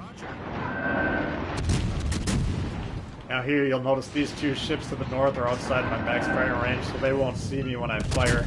This guy I have the island in between, so that's why I can take those shots. Even though it looks like these guys should be able to spot me when I shot, those were essentially free shots protected. Because, again, if you're watching your circles on your map, those two couldn't sight me. Now they still do have two destroyers. Actually, I'm going to go move into B and capture that, because even though we're up a ship, we need to be accruing these points. So take a look at my stealth, the blue circle. Those destroyers, if they've moved around, they could potentially spot me. I mean, they're getting a lot of leeway because I have 3 dudes down here that are way out of position. But you can see we do have both kids spotted on the map currently, so as long as I don't let this New Mexico get too close to me, I can actually get into B and just capture that for free. And I could potentially find an island to park behind and start burning him down while I'm at it. We'll see what the situation looks like when we're over there. But yeah, you need to be watching the map more than you're watching the screen when you're playing this game. So keep practicing that. That's going to be how you identify these sorts of things. Hey Bane, what's happening, man? Thanks for swinging by. Everyone hit the like button, help the guy out. Yeah, that's good advice. Yeah, we got 62 people watching. If you guys are having fun, just think about hitting that thumbs up. Definitely helps the channel out. So yeah, I think once we get in here, I can park like maybe right here, and as long as that Jervis is spotting this dude, I'm gonna start burning him. So I'll have this entire length of the island, and he's not moving particularly quickly. My main objective though is to cap, and then any damage we get to him is cool. Definitely gonna. I don't have a lot of room to play with, but so we're gonna keep an eye on his guns again. I'm actually gonna get detected probably next salvo, but he's got multiple fires, and I'm gonna. This guy looks like he wants to kill me. All right, so we're gonna angle towards him. I want to stay in the cap if I can, but staying alive is more important than capping at the moment. Nope, I'm not gonna actually.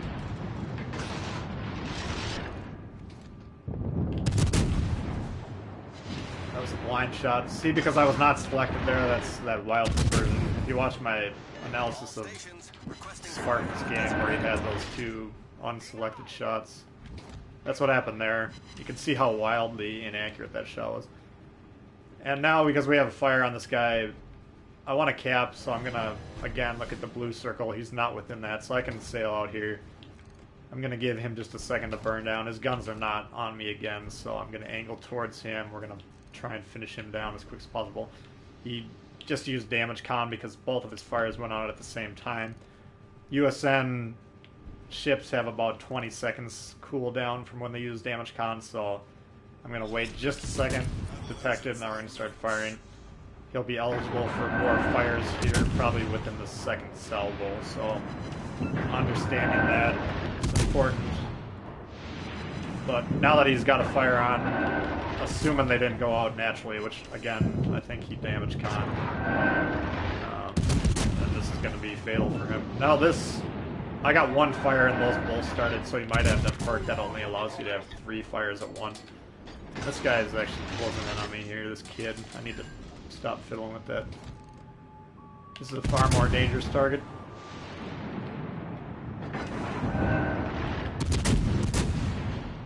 And at this range, Atlantas are brutal for destroyers, so... Oh, stopped on the... hit the brakes, looks like.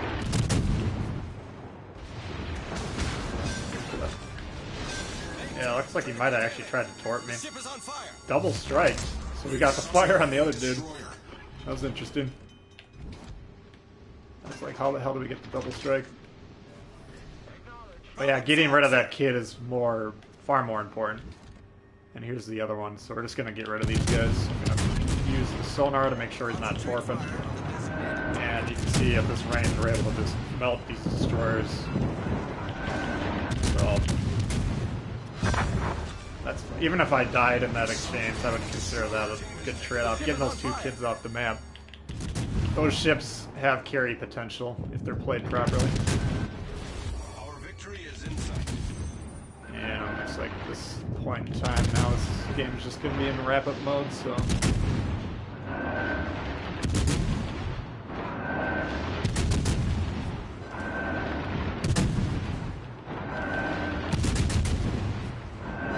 Get the crack in here. Now, lightly armored ships like the Atlanta, you're going to get a lot of damage from these shells hitting. Yeah, we did get it. Alright. So I think that's the second Kraken on the stream so far. Holy Jesus. Alright, so that's how you kick ass in the Atlanta. Again, you don't park behind a faraway island and just sit there the whole game doing nothing. You can be very active in the ship. You don't. It's nice to have cover, but it's not necessary. Kid guy went for the torp. That was a mistake. Yeah, I'd agree. The kids, a lot of kid games, I don't even play torps once. AP on the kid can absolutely destroy the ship. I mean, Atlanta close range to a destroyer is still extremely threatening. But let's say I had continued to focus on that New Mexico and I wasn't looking at the map like I did. If he would have got to my broadside, he could have canceled me before I had time to turn around and shoot at him. So you're 100% correct.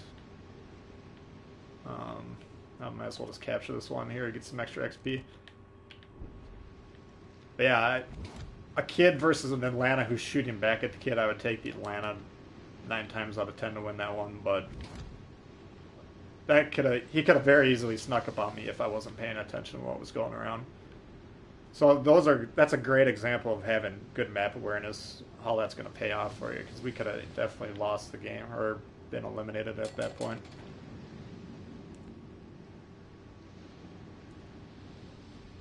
Yeah, I'm sure, Jody, you're right. I'm sure some people buy the Turpits on Monday. I'm definitely going to grind it out, though. The campaign's a month long. Save yourself $150 and just play the missions. Play the kid a ton. Learn the hard way about the torps, yeah. I mean, the torps, you can use them defensively or in certain situations, but the guns are definitely the main feature. That's a pretty decent game in the Atlanta. About 600k profit. Holy shit, almost 4,000. I'm gonna save that one. That was a baller game right there. I don't think I've ever broken 4,000. That's probably the highest XP I've had. I'm not 100% sure about that, but that was a doozy, as they say.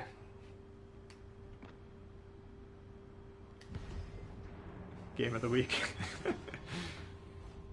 I mean, the Atlanta, you get a lot of really high XP games. I think it's because you're getting a little bit of XP for each shell that hits. So those add up quite a bit. GG, thanks none. But that one, yeah, that was well above my normal average, that's for sure. Oh, the 2 times bonus, yeah, that's a good point. Well, no, the 2 times bonus is applied after the base XP. So the base XP is just rewarded on what happens in the game, and then, I believe, unless someone wants to correct me on that, but that's usually how, yeah, because the normal win bonus is 1.5, and then it's 2 times here. The Benson doesn't have a heal. The only destroyer currently has a heal is the Kid.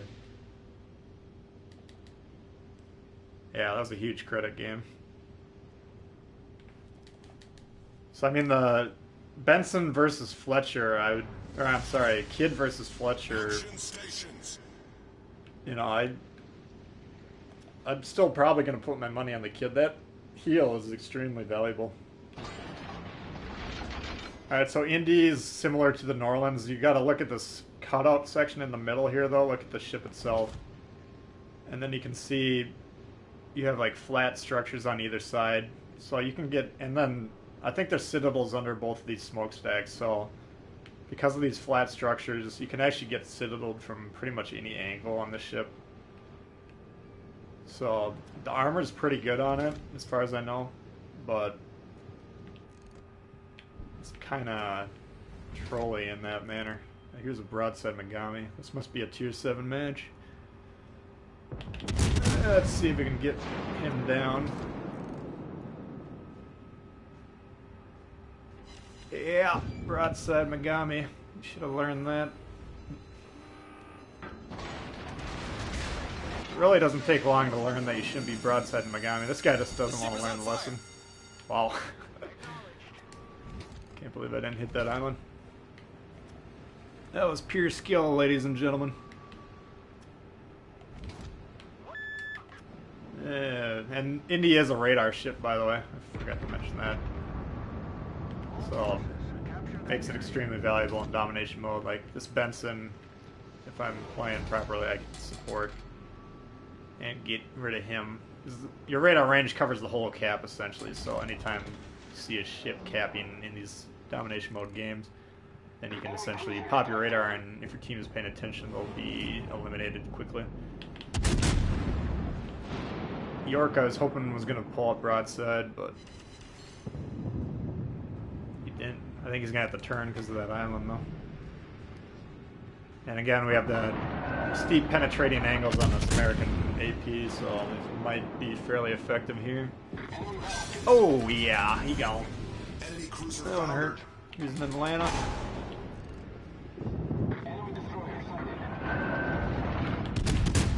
That one, let's see how it goes.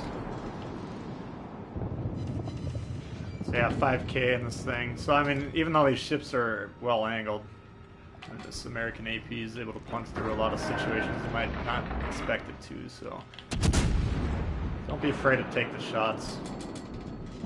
Oof. He's probably switching to AP. I'm assuming that's why the shots took a while. Now that ship, if I'm angled, I'm not particularly afraid of. I mean, bless his heart for trying, but now it looks like he's just stopping there. So you should have switched, or you should have kept that on HE. It's just not gonna work. You destroyed an enemy cruiser. Yeah, I think you saw those shots landing in that little flat section right above my yellow flag there. I think that's where those shots were hitting. So I do have a destroyer coming right behind me on B here, but if I can... Torpedoes to port. Oh, shit. That might be the end of this game. Torpedoes to port. Yeah, that's the end of this one. That's too bad. I was gonna say I wanted to get rid of the Megami first, but then I just looked on the map and saw how close he probably was, and then a little late on deploying the sonar, obviously. So that one will mark down as a possible one to return to again. But let's fire up to Baltimore and check that out.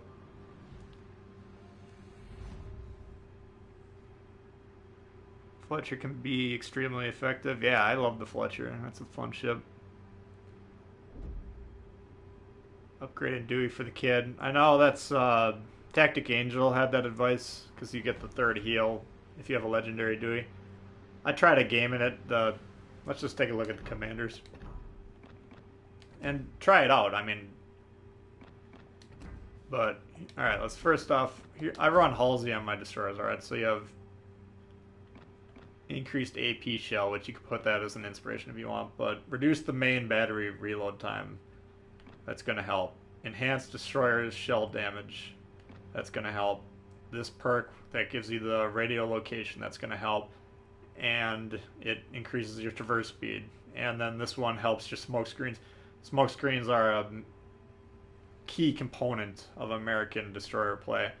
So all 4 of these skills, in my opinion, are very valuable. Dewey spec'd out for a torp or a destroyer build. Increased travel speed of torpedoes, fine, that's good, but torpedoes are not as important as the guns and destroyers. Concealment rating, again, I'd rather have that enhanced damage from the shells than this. Torpedo reload time, again, not focusing on the torps, and you have the same smoke screen. So, yeah, you get another heal, but 1 through 3 perk-wise, or skill-wise, whatever they're called, it's not worth it for me in the trade-off. I only played 1 game with Dewey as the kid commander, but I just wasn't impressed, so that's my opinion. Indianapolis is very accurate. Yeah, I mean, it can be tough. Like I said, it's that cutout section that makes that ship hard, because it increases, even though you're angling properly, it increases the odds that you're going to be hit from random shells that would normally bounce against the New Orleans. But yeah, you guys should feel free to experiment with Dewey on the kid. It's an interesting idea. Again, Tactic Angel put up a video. You can check out his channel and see his reasoning behind it. And the heal is extremely valuable on the kid. Obviously, that's what kind of gives that ship a boost into the god tier level. But for me, you're really giving up a lot of key components on that Halsey build just to get that extra heal, which 2 heals, frankly, is going to cover your ass most of the time in most games. So play around with it, see, experiment. But in my opinion, I'm going to run Halsey on that. So Dewey is stuck in this desk job. Alright, so we got 3 Iowas, Scharnhorst, and we got a Biscuit, Akatsuki, and a Jervis. Alright. Action stations. So the middle spawn on this map is always interesting. For this ship, I'm going to try playing right here and see if I can get some flanking shots on ships coming around there, potentially over here. I'm going to set up for this side, though. You got to pick one or the other. You don't have a plane. Planes are very useful in these center spawns of this map because you get some eyes over here and you can potentially get shots through these little gaps here, here, here. You can also set up right along these seams, which maybe I'll do that to demonstrate that. But if I move a little bit to the left here, then I can actually get vision through this seam right there. So there's options. The problem with this middle spawn, though, is you can get focus from a lot of different areas, potentially.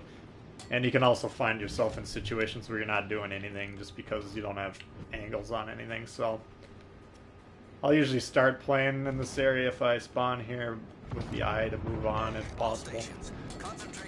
This guy's gonna sit here, we might as well shoot at him. But I do have this hipper coming through. Alright, that guy's dead. Well, let's just set up for this hipper. If he's gonna push... Oh shit, we got a Biscuit. Concentrate fire on the enemy warship. This could be a major problem. I don't have anyone to support me here. All stations requesting fire on the designated target. I moved back to AP for the hipper, and then this guy came around. Put the sonar up. Radar I hit by accident because I don't have HE loaded. Yeah, he's torping me. Shit. This is not going well. Yeah, I need to get this hipper out of here. The biscuit, now that he's torped, I mean, his effectiveness is going to be limited. So I'm going to stick Dragula. I thought it was Dragos for a second. Alright. So the hipper is going to stay mostly broadside and we can punch him to death pretty quickly. Baltimore is effective if you angle it.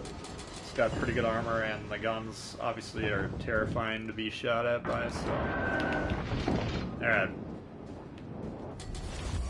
So I did waste the radar, that was unfortunate. Radar you normally only want to use if you have the HE loaded and you're ready to pop the guy. And ideally you have teammates that are ready as well. But because I hit the sonar, I fat-fingered it and hit the radar button at the same time, so that was a waste. Not intentional, but... Alright. Looks like the biscuit's moving back on. Or moving back to the spawn, I mean. Attention.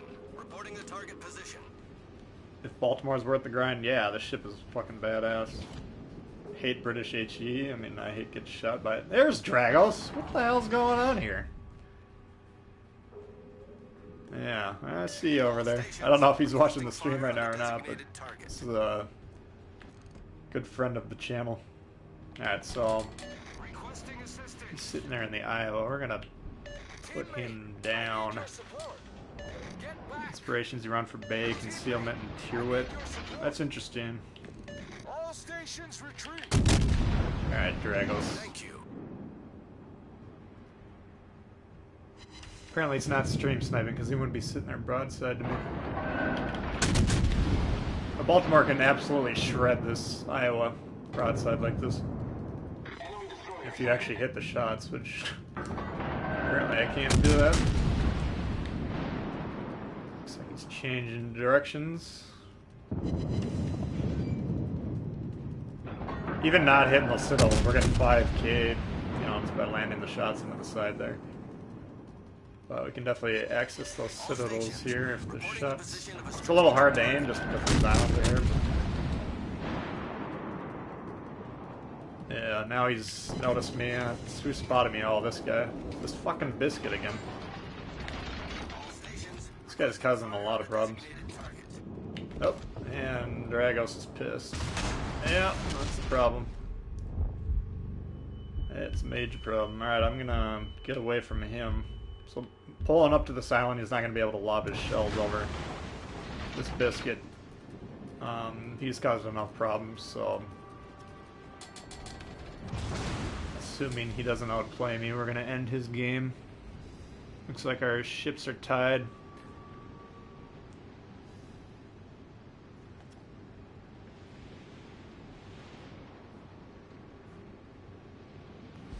Concealment build definitely helps on cruisers. If you play with the concealment in mind. If you just don't care about concealment when you're playing, then it's not going to help you. But and None can answer too. Nunn's a very good player. I believe he's from the PC. So I would definitely, hopefully he'll give you his input too. But alright, this Dragos. The ship is on fire. Shooting HE. What the hell are you doing? Potentially could have ended the game there. Alright, so the biscuit's moved on. Well, he's still spotting me, obviously, but I can't see him. Actually, I do have a radar, don't I? This is dumb. Alright, I'm actually going to get shot by him. His guns aren't looking at me. They're easy. Dude, shoot him.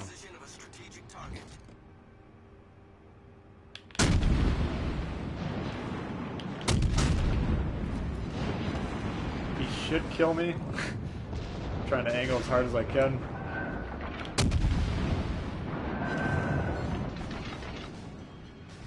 I definitely need help if this dude back here, Vanguard, you want to take a shot? Now would be the time to do it, please. Yeah, get back. Why don't you get bent? Do something. All stations reporting the position of a strategic target. Trying to kill my buddy here. Why don't you take a shot at him? Let's get some camo on. Well, in the meantime, we got this Iowa here that we do have a broadside to. We'll take some shots at him. Oh, he's moving now. Get back. You guys know how I feel about the radio.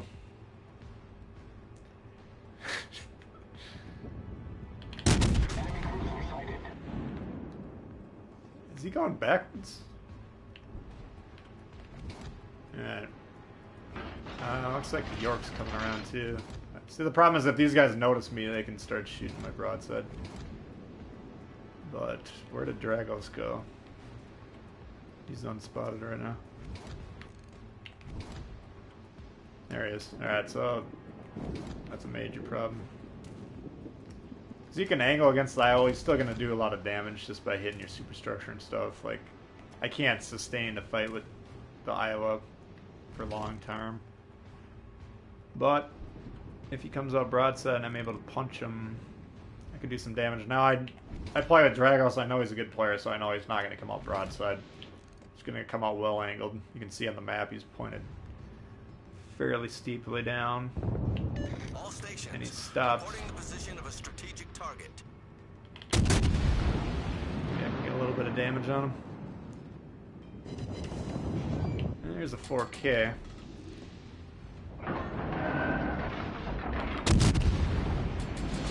And this ship glides quite a bit. You do need to be... You need to stop a lot sooner than you actually need to stop physically, and you need to start moving a lot sooner than you actually need to start moving physically. It just takes a long time to start and stop. And I do have the prop mod on this ship. Normally I would like steering gear mods on most cruisers, but this one prop mod, in my opinion, is worth checking out. Let's see if we can hit that guy. Alright, here comes the York. Yeah, this is a problem here.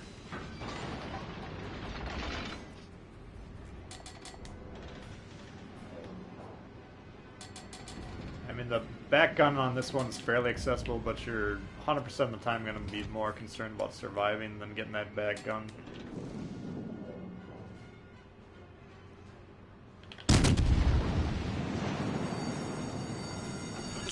Alright, I'm rolling the dice and damage counting that just because I'm fairly low health, but that could end up costing me the game for sure.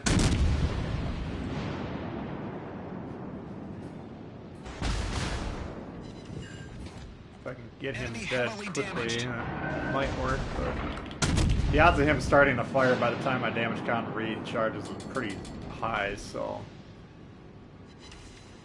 Oh, needed him to die there. Who is spotting me? Is it that biscuit still? This thing is... Yeah, that little destroyer, I needed to kill him earlier when I had the chance. That guy's gonna get me killed. Yeah, you can see the shot there.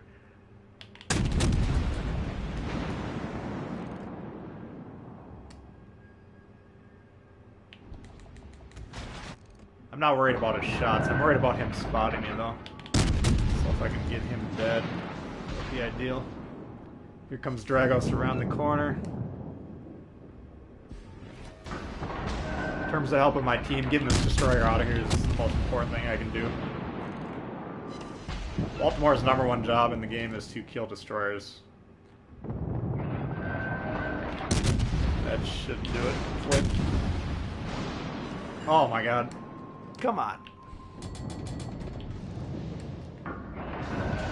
Here comes Dragos. Yeah, you got me. But I did get the physical Weeska. Oh man, I needed to kill him earlier. That would have changed things quite a bit.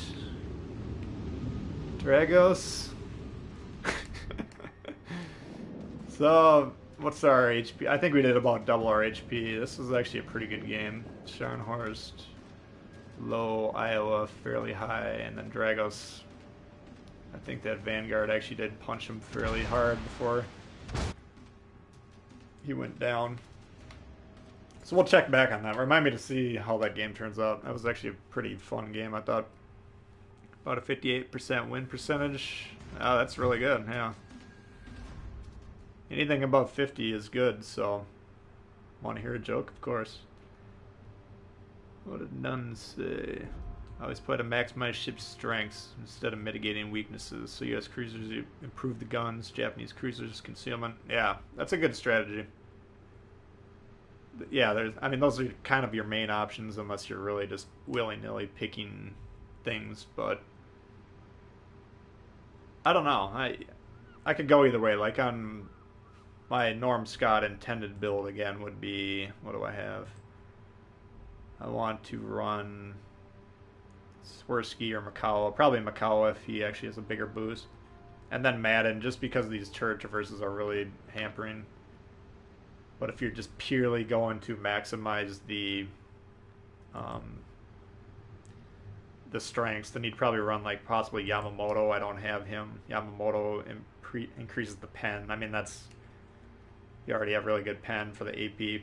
Potentially, you could put Luchins, who has, increases the AP damage. So there's other options. Commander builds are really interesting, I think. I am planning on doing a lot more Commander build videos coming up. You guys know I've been trying to get one video per ship published. I actually only have 2 ships left, and then we're going to cruise through the destroyers that come out next week. And I do want to announce this, too. I forgot to mention it earlier. I'm going to be doing some replay analysis series. So if you join my Discord, I'll have a spot there to post videos. I'll be picking a few videos maybe every week if people like the series. And we'll just kind of analyze viewers' games. So that's a good reason to join the Discord. If you're not on the Discord, you can see that link in the description of this stream. But yeah, there's going to be some other ideas that we're going to try and implement here now that we're moved on beyond the basic ship replays. And there'll be plenty more of those too, by the way. We'll try the Indy again just because we didn't really do very well earlier. You'd be happy with 58%. Yeah, 58's great. Did you know if you press Y on Xbox, you fly around? Yeah. Someone asked me about that in one of my comments. Sometimes, yeah, if there's a plane and you're like mashing on, I guess it's Y, whatever. Sometimes I'm mashing on buttons and all of a sudden I'll zip off into the sky when I die, and it's kind of like an out-of-body experience when you're dying. Because all of a sudden you're above you watching your ship burn. Keep it up. Thanks, Amy. That's awesome. Thanks for tuning in. Cowboy, what's an average win rate? The average win rate is 50%. So if you're below it, you got room to improve. If you're above it, you're doing good. That pesky Dragos, by the way, that killed me last game, he's got a 70% win rate. So Dragos is probably one of the best players in the world, perhaps, on this game. Certainly one of the best that I've ever played with. But don't get too hung up in win rate stats and stuff like that. I mean, until we get full stats that take into a ship account like win 8 and tiers played and stuff like that, a lot of that's theoretical. Like, you can have a killer win rate just playing the Kamikaze 10 times a day and win 80% of your games. You know, I mean, I don't care about my stats personally, but I'm trying to play every ship in the game and get good at all of them. But there's some that obviously are a lot better than others, so it's easier to lose games if you're playing a bunch of New York games trying to get some footage for your channel. So, stats are stats, you know, if you're interested in them, fine, but I wouldn't put a whole lot of stock in them.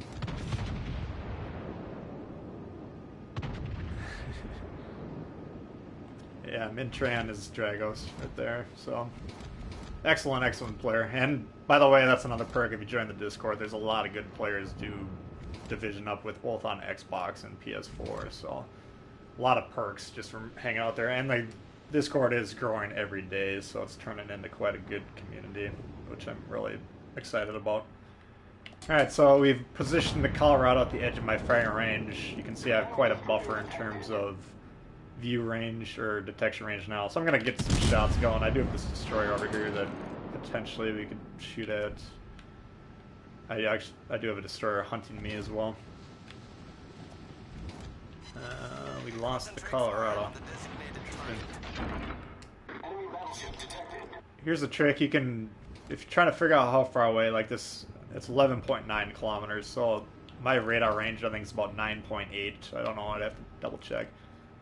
But if you're trying to figure out how far your radar extends, you can either memorize your detection range, the blue circle, and use that as a gauge, or you can check features of, like here, now we're at 10 kilometers.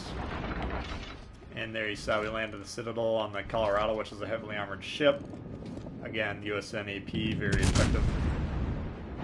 But because I'm closing in here and this destroyer is on the ropes, we're going to switch to AP, and I'm going to potentially radar this guy. Indianapolis radar, I'm going to try and check. If I get shot here, it's because I'm looking at my computer. All stations reporting the position of a strategic target. Indianapolis looks like 9.9, so actually the radar is in play here. Is that ship? Oh, he's dead. So, but yeah, if I wrote that down right, that's 10-kilometer range on the Indy's radar. That's phenomenal. That might be a error writing it down. Sometimes I write down the wrong numbers, but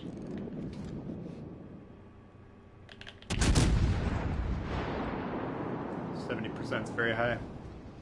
He does play a lot in the division, but he's a very good player. I mean, yeah, playing in divisions does help your win rate for sure.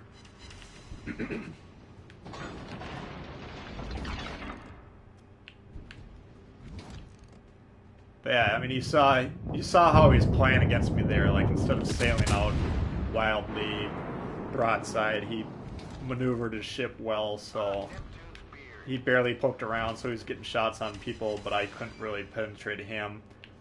So Dragos for sure knows what he's doing. You know, that 70% win rate's not some accident by any means. And me and him, like, I played with him and another guy, Bismarck. I think we won like 13 out of 15 games in that session. Me and Dragos have teamed up a few times. We normally win most of our games, so teaming up with good players in a division definitely helps you boost your win rate a little bit. Concentrate fire on the enemy warship. Play the Sharnars mostly. That's a fun ship. Yeah, I'm really excited to see the German battleships coming. And so I'm kind of not doing a very good job positioning myself. I don't know why. I was just kind of drinking some water and reading the chat, but like right now they have 4 ships to the... Oh, this guy's going broadside. They have 4 ships to the northeast, which are crushing our team. They're going to try and cap our base. We just have this Iowa left to deal with, so ideally we can sink this guy quick, then go back and defend our base. The rest of our team's probably going to push towards their base and try and cap, which is a mistake. This guy's a little bit exposed. He might actually get sunk before we can help him. So killing this Iowa quickly is going to help for a number of different reasons. Not least of which, removing an Iowa from the game is always helpful. But he's right at the edge of my range. What do they have over there? They got a Baltimore, York, Akatsuki, and another Iowa. So, if we can kill this guy, yeah. I'm just going to tell him that I'm on the same page. The rest of my team is probably completely oblivious as to what's going on in the game. You just have to assume, for the most part, your teammates aren't paying any attention whatsoever.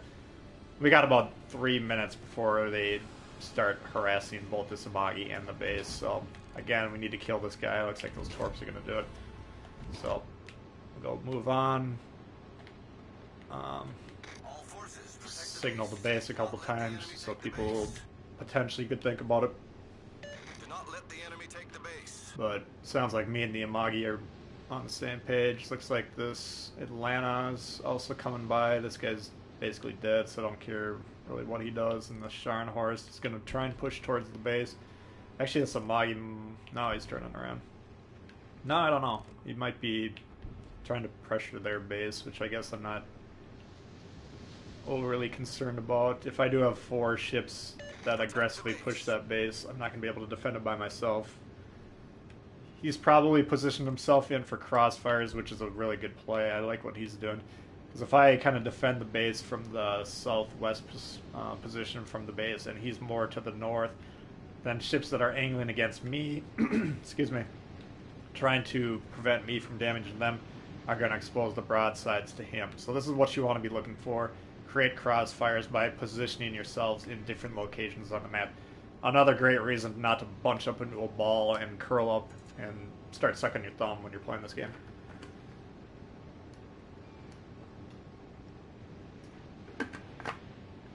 Alright, so we'll assume Nakatsuki's on there. This potentially could be a problem. I'm going to go ahead and load HE. I need help.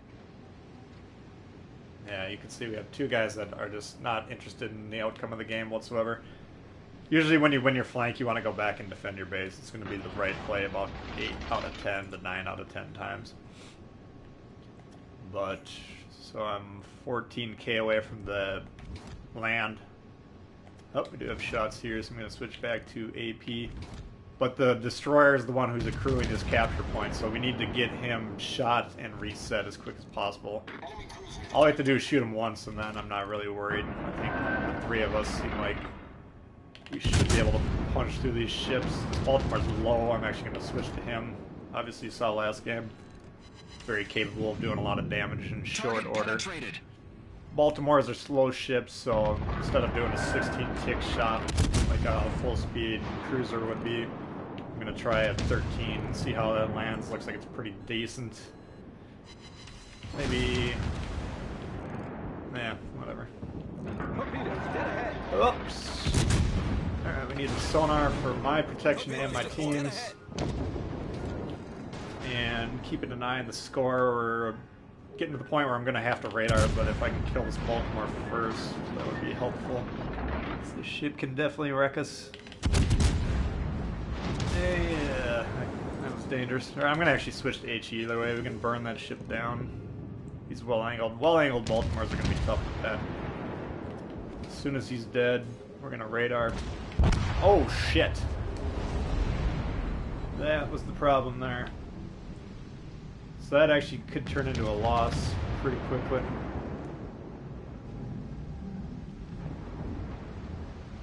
Alright, got the bolt. I'm gonna watch this just to see what happens. As long as this Atlanta kills this guy, they should be alright. Oh, yeah.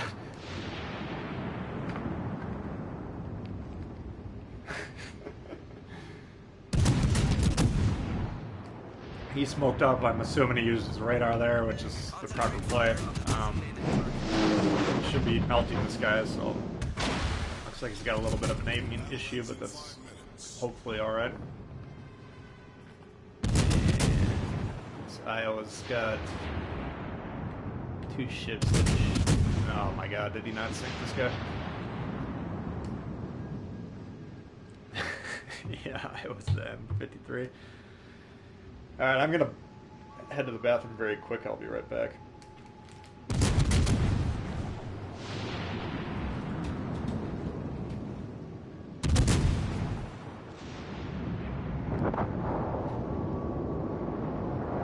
By thunder.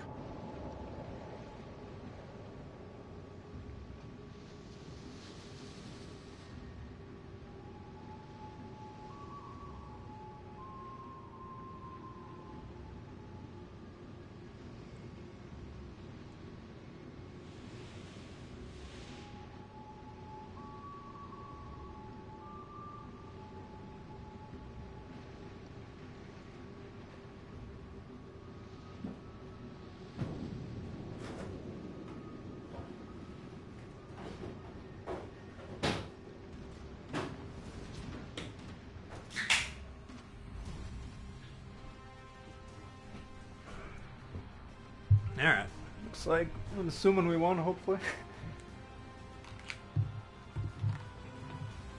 There we go, okay. Best tank in the game. Yeah, exactly, Jody. I mean, that ship, like I said, I think it's Yeah, we didn't even do that good that game, but that team did play pretty well. I liked what they were doing for the most part. I didn't see what the northeast spawn really did. I wasn't paying that close attention, but I thought my side played that pretty well. Who's tried the Polish DD? I could maybe play one game with that too. What time is it? 12? Let's do another Baltimore. What's up, Battlestar?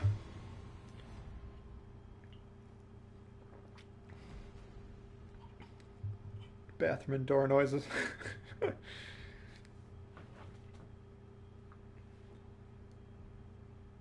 Yeah, that's this new mic I got. I guess it could pick up the toilet flushing a couple rooms away.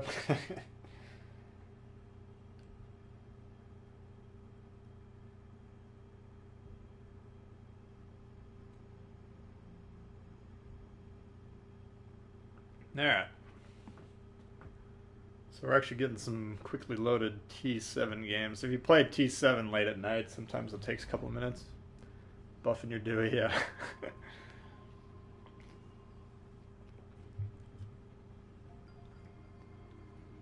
So we got a Baltimore on North game, domination mode. Again, Baltimore I find is more effective in domination mode. Not that it's a bad ship and capture the base, but what you really want to do with the Baltimore ideally is kind of park it towards the center where you can support capture points. So in this particular case, we'll probably pull up right next to this big boulder right here. That'll put me in range to radar B, and I could potentially shoot at C from there as well. What do they have for? They got Akatsuki Moss and a Fletcher. So those are the ships I'm trying to get rid of. If you can kill their Baltimore, that would help our team as well. And then I obviously need to watch out for the Iowa, and to a lesser extent, but still need to watch out for the King George. Are my primary threats to my ship personally. So I think I'm just gonna park right about here to start with, and we'll see how the game develops from there. You're on a team with Stylo? Nice.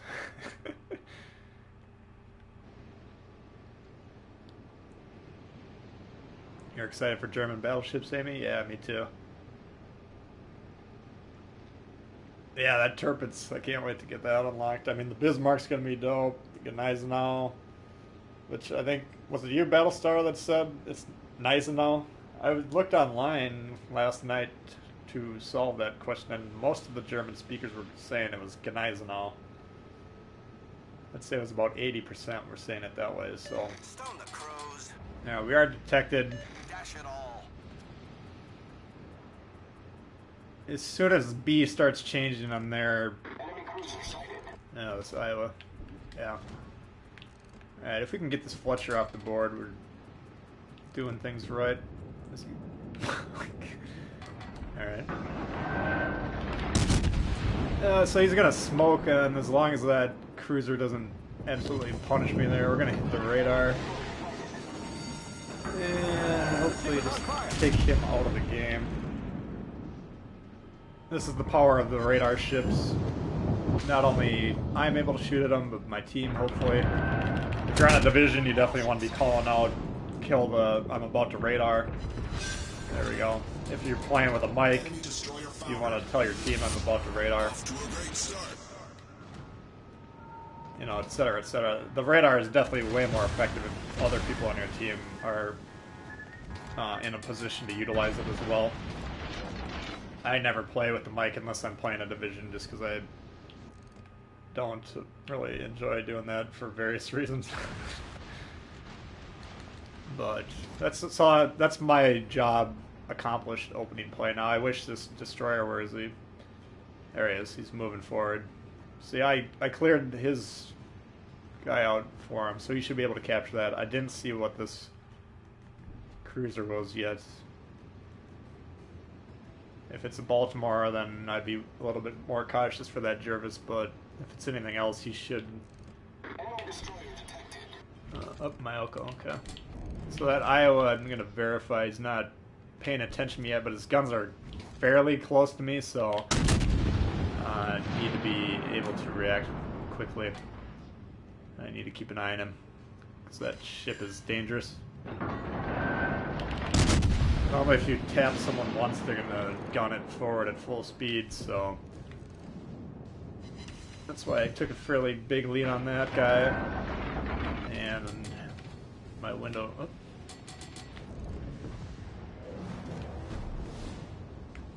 What do we got here? Oh, here's the Baltimore.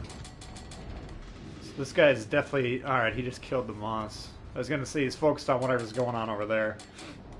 So I had a potential to kind of get him unsuspecting with at least one salvo, but he's already turning away. That's too bad. And obviously, the Moss had other reasons to live besides getting him turned for me, but had the Moss still been alive, for instance, this guy would have been broadside to me and we could have potentially killed him in 2 cells with a little bit of luck, obviously. I switched back to AP because he did turn and then he went back, so I'm going to switch back to HE. With Scott's build, I do cut down on the reload a bit on this ship, but I believe it was fairly onerous when the ship was first acquired. I would not put any mods or anything on the ship that cuts or hurts the reload. Our team is taking the lead. Ah, shit. Alright, we did capture B. They did obviously capture C. So it's kind of a wash, but we are pressuring A pretty hard. Looks like we're up a couple ships. Yeah, I need to shoot this guy while I got a shot at his broadside. So I'm going to turn rear towards pointing this, hopefully to protect myself from that Baltimore. But this is it's my responsibility to be shooting this guy in the side, because he's angled at everyone over there, and I am in the crossfire position. So to cut down on this guy's effectiveness as quickly as possible, I needed to swing around. I don't want to do it recklessly and put myself in a position to get hurt easily, but Silo's obviously a very dangerous ship, and I need to support my team.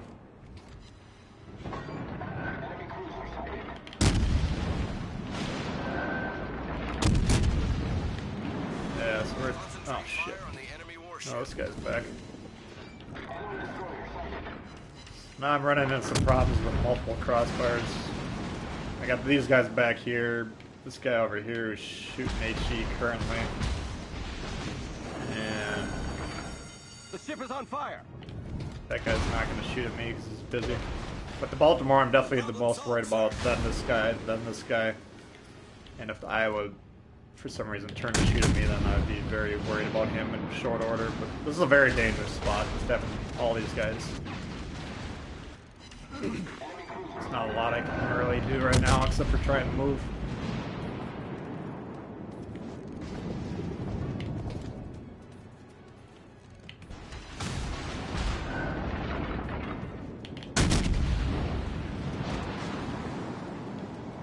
Once that Iowa's dead, though, the game will be effectively over, so... Barring a massive collapse by the rest of my team, which definitely happens. Don't get me wrong. So for me, personally, I would prefer to kill the Baltimore next. I still consider that the highest priority target in the game, usually at tier 7. It's kind of my job, though, to kill destroyers, so... That's why I switched to HE. I was intending to kill the Moss, but...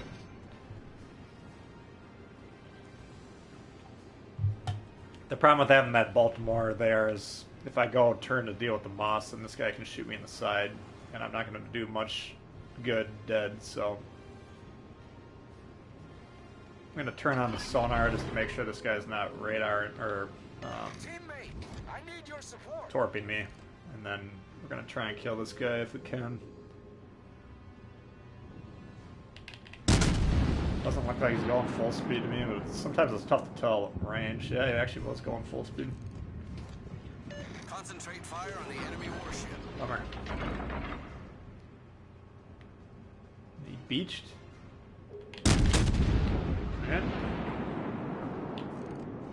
Now notice on a ship, this is black. There's less hit points there. So I want to shoot him in the middle, ideally. I mean, potentially when a ship section is black like this, there might actually be 0 hit points left there. Something to be aware of.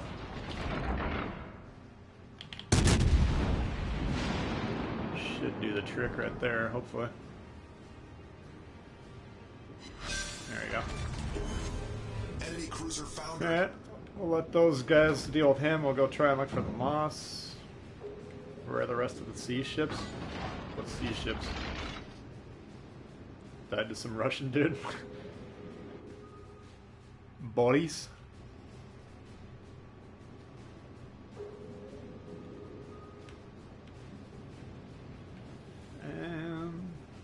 Now, when do I want to use the radar here? I don't know.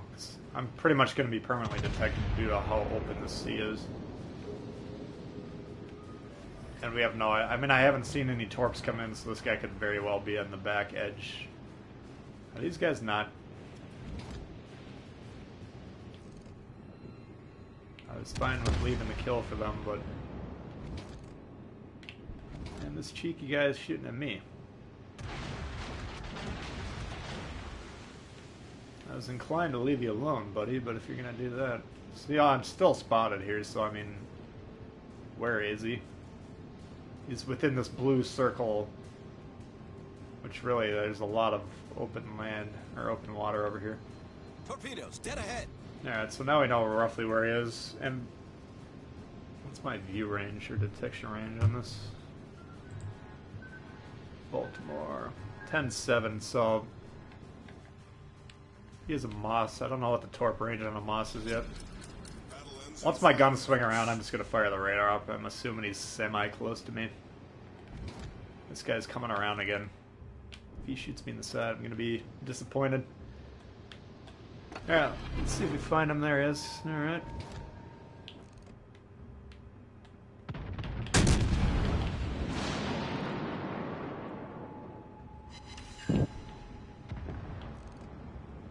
So you usually get just under 3 salvos with the Baltimore radar cycle. So this last one you kind of gotta be ready to watch. You kind of gotta be watching where he is or what he's doing. Actually, we did get 3 volleys off there, didn't we? This guy, I don't know what I did to him, but that's fine. If you want to go. Looked like he was aiming at me, maybe he's shooting at this dude, but...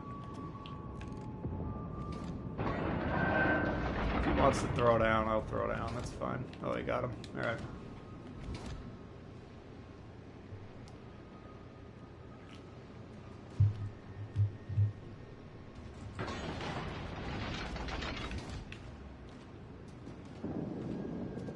So he's been flushed out of his cloud, and that's, I'm not going to be in a position to shoot him, so...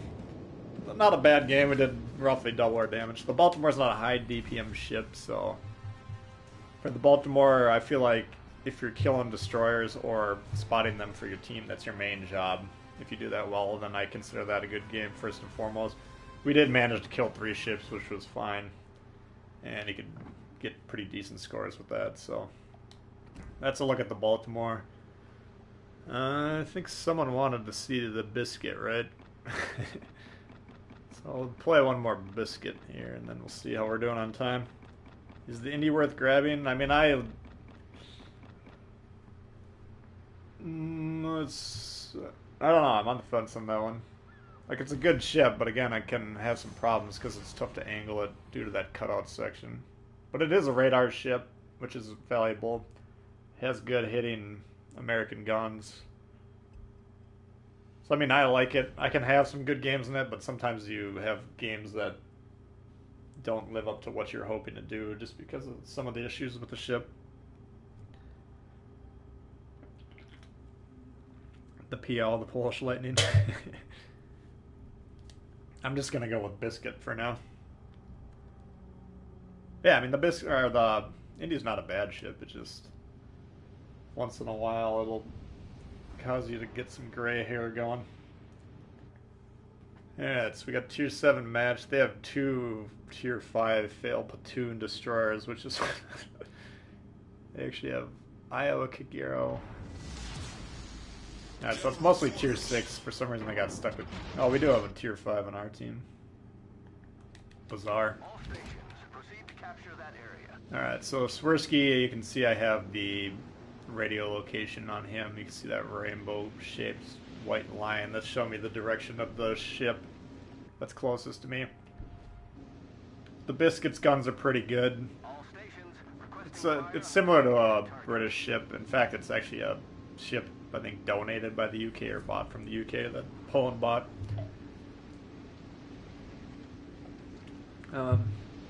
Really nice flat firing arcs, so you can shoot well at distances. I don't find the AP to be very effective. I shoot at HE almost exclusively in this thing. And you can see when we activate the torps, you do have quite a nice stealth rating here. I'm actually going to try and kill the Benson if I can. Oh shit, I switched to AP. I'm like, why am I not loaded? So as I was turning there, I was hoping to get a few salvos into this guy before he smoked, but it didn't happen.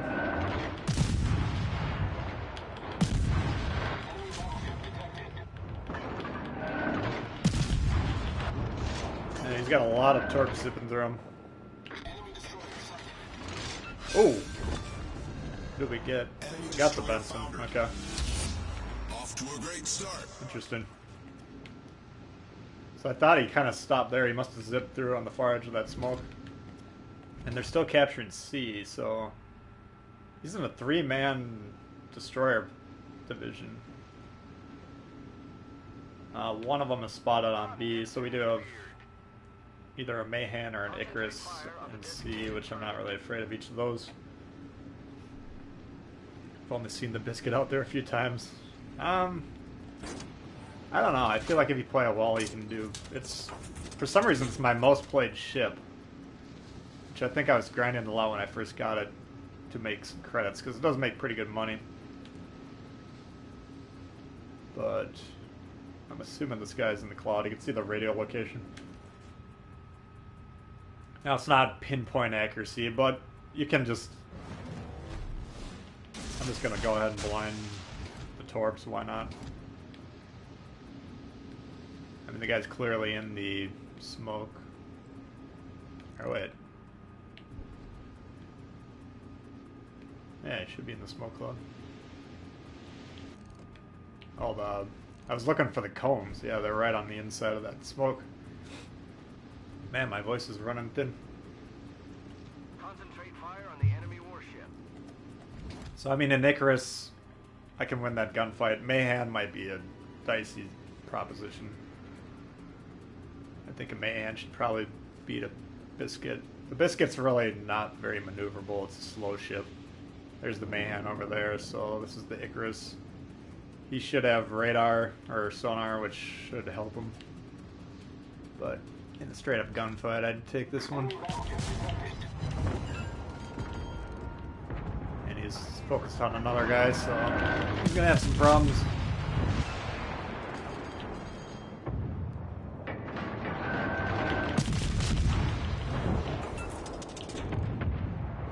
Again, that black part is saturated. He's probably torping right now, or there's a good possibility he's torping, especially because we're both clumped up here. I don't know where he was in his torp reload cycle, but I don't want to be sitting broadside to him necessarily. We're going to pop smoke since we're taking shots. Smoke generator started. Hopefully this guy stays forward in spots, then we can start shooting. Slow gun, traverse, turret traverse. See that there. But nice flat firing arcs. So these guns are very nice at range. So I do have a... I'm not 100% sure on my build, but I think it's fairly spec'd out as kind of a gun focus. Swirsky gets some good camo due to his inherent perk, obviously.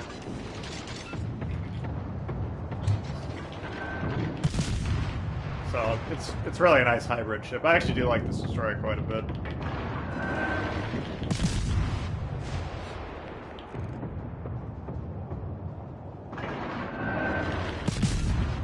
Let's see if there's another ship we can start on fire. We have an IO over there. Again, the Colorado, I think, damage con. I think he had multiple players, so again, there's going to be about a 20-second space where we're not going to be able to set him on fire. And he's out of our range anyway, so. Sarge is back. Thoughts on division composition? I think if you use ships that pair well together, that can support each other, that's usually the best way to go. Like if you have a 3 battleship division, for instance, then you're really relying on your teammates to support you guys from destroyers. And if you play the game for more than 5 minutes, you should know relying on your random teammates for anything is not necessarily the wisest strategy. But it, like, I was talking about me and Dragos and Bismarck playing earlier. Like, we had this division where Biz was in an Indy, the radar cruiser, and me and Dragos were in Kids, and we just tore it up. And it was because of that radar ship could kind of support us in important ways, and then 2 Kids is a very strong division to begin with. And we're down on score here. I'm going to go ahead and capture B. We have 1 cruiser left. So the York's on A.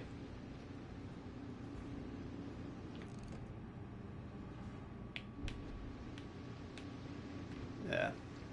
It's more important for me to capture B than to get a couple thousand damage on any of these ships. Plus, not having smoke, you need to realize as a destroyer player when you're in between smoke reloads, you need to play a little bit more conservatively.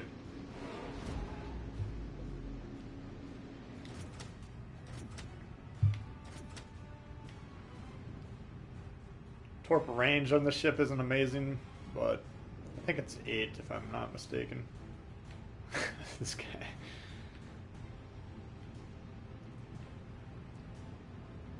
I'm gonna shoot 1 there and maybe 1 about there. Looks like he's probably slowing down. He is turning, so those are probably both gonna miss actually. That's how it usually goes as a destroyer. As soon as you launch, then they turn. If I can keep him out of the detection range until we get that smoke up, then we can just burn him. He's coming straight for me.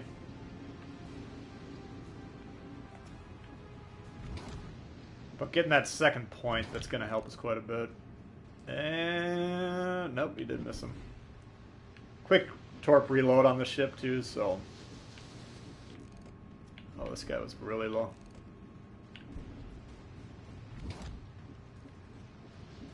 This guy's almost into my detection range.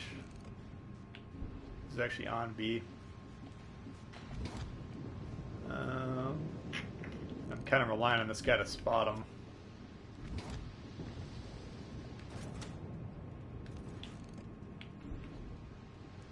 Yeah, if he turns broadside, he's going to get melted. At this range, I should be able to one-shot this guy potentially. I'm going to hold on to that smoke just in case those torps do kill him. You know, I could easily pop the smoke and start burning this guy down, but because he turned broadside, and I think there's a decent chance those torps are going to cause problems for him. He turned to avoid those, so mine might actually miss now. Yeah, he missed those. Oh, wait. Alright, we're going to have to burn him. It's too bad. So that was my last smoke. I wanted to save it if possible, but I do need to kill this guy, obviously. Oh, he's got 2 fires. We can try the AP. This distance against a flat ship, maybe. Smoke screen set. Alright. And we got 13 seconds till this guy. Closing in on a fully smoked destroyer. That's risky. From my perspective, I gotta assume he's running that perk that spots ships at 3 kilometers. And I'm gonna launch 1 salvo. He's obviously taking evasive maneuvers. If I miss both of these, yeah, shit.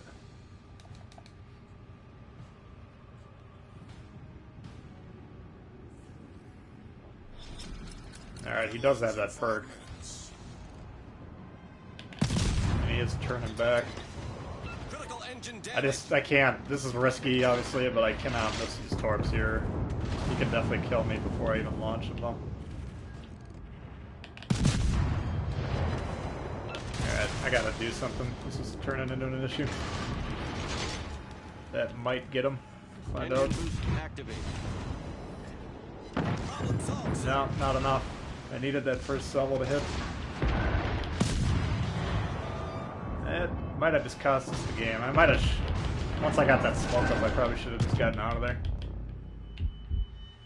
That's too bad.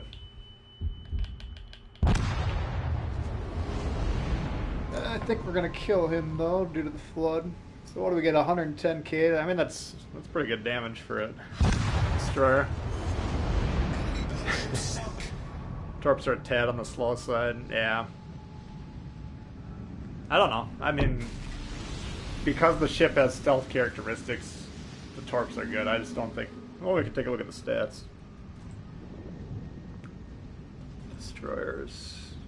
Biscuits torp damage 14.4, so compared to like Akatsuki 17.6, 16.6 on the Kid. Jervis 15.8. So only the Benson's 11.6, so it's stronger than the Benson. I don't have the Moss's stats recorded yet, so I don't know. I'm assuming the German destroyers are a little lower on the damage side from the torps. But they're definitely not the strongest torps. 60 knots in the water. That's better than the Americans, lower than the Japanese at 64, lower than the Jervis at 64, so kind of the middle of the road in terms of torps, but workable. But anyway, you can see there, I mean, we got 113 damage, so you can definitely have some impact on the games.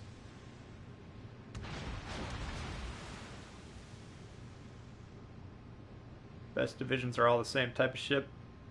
Yeah, I mean, I don't know. Depends on what ships you have.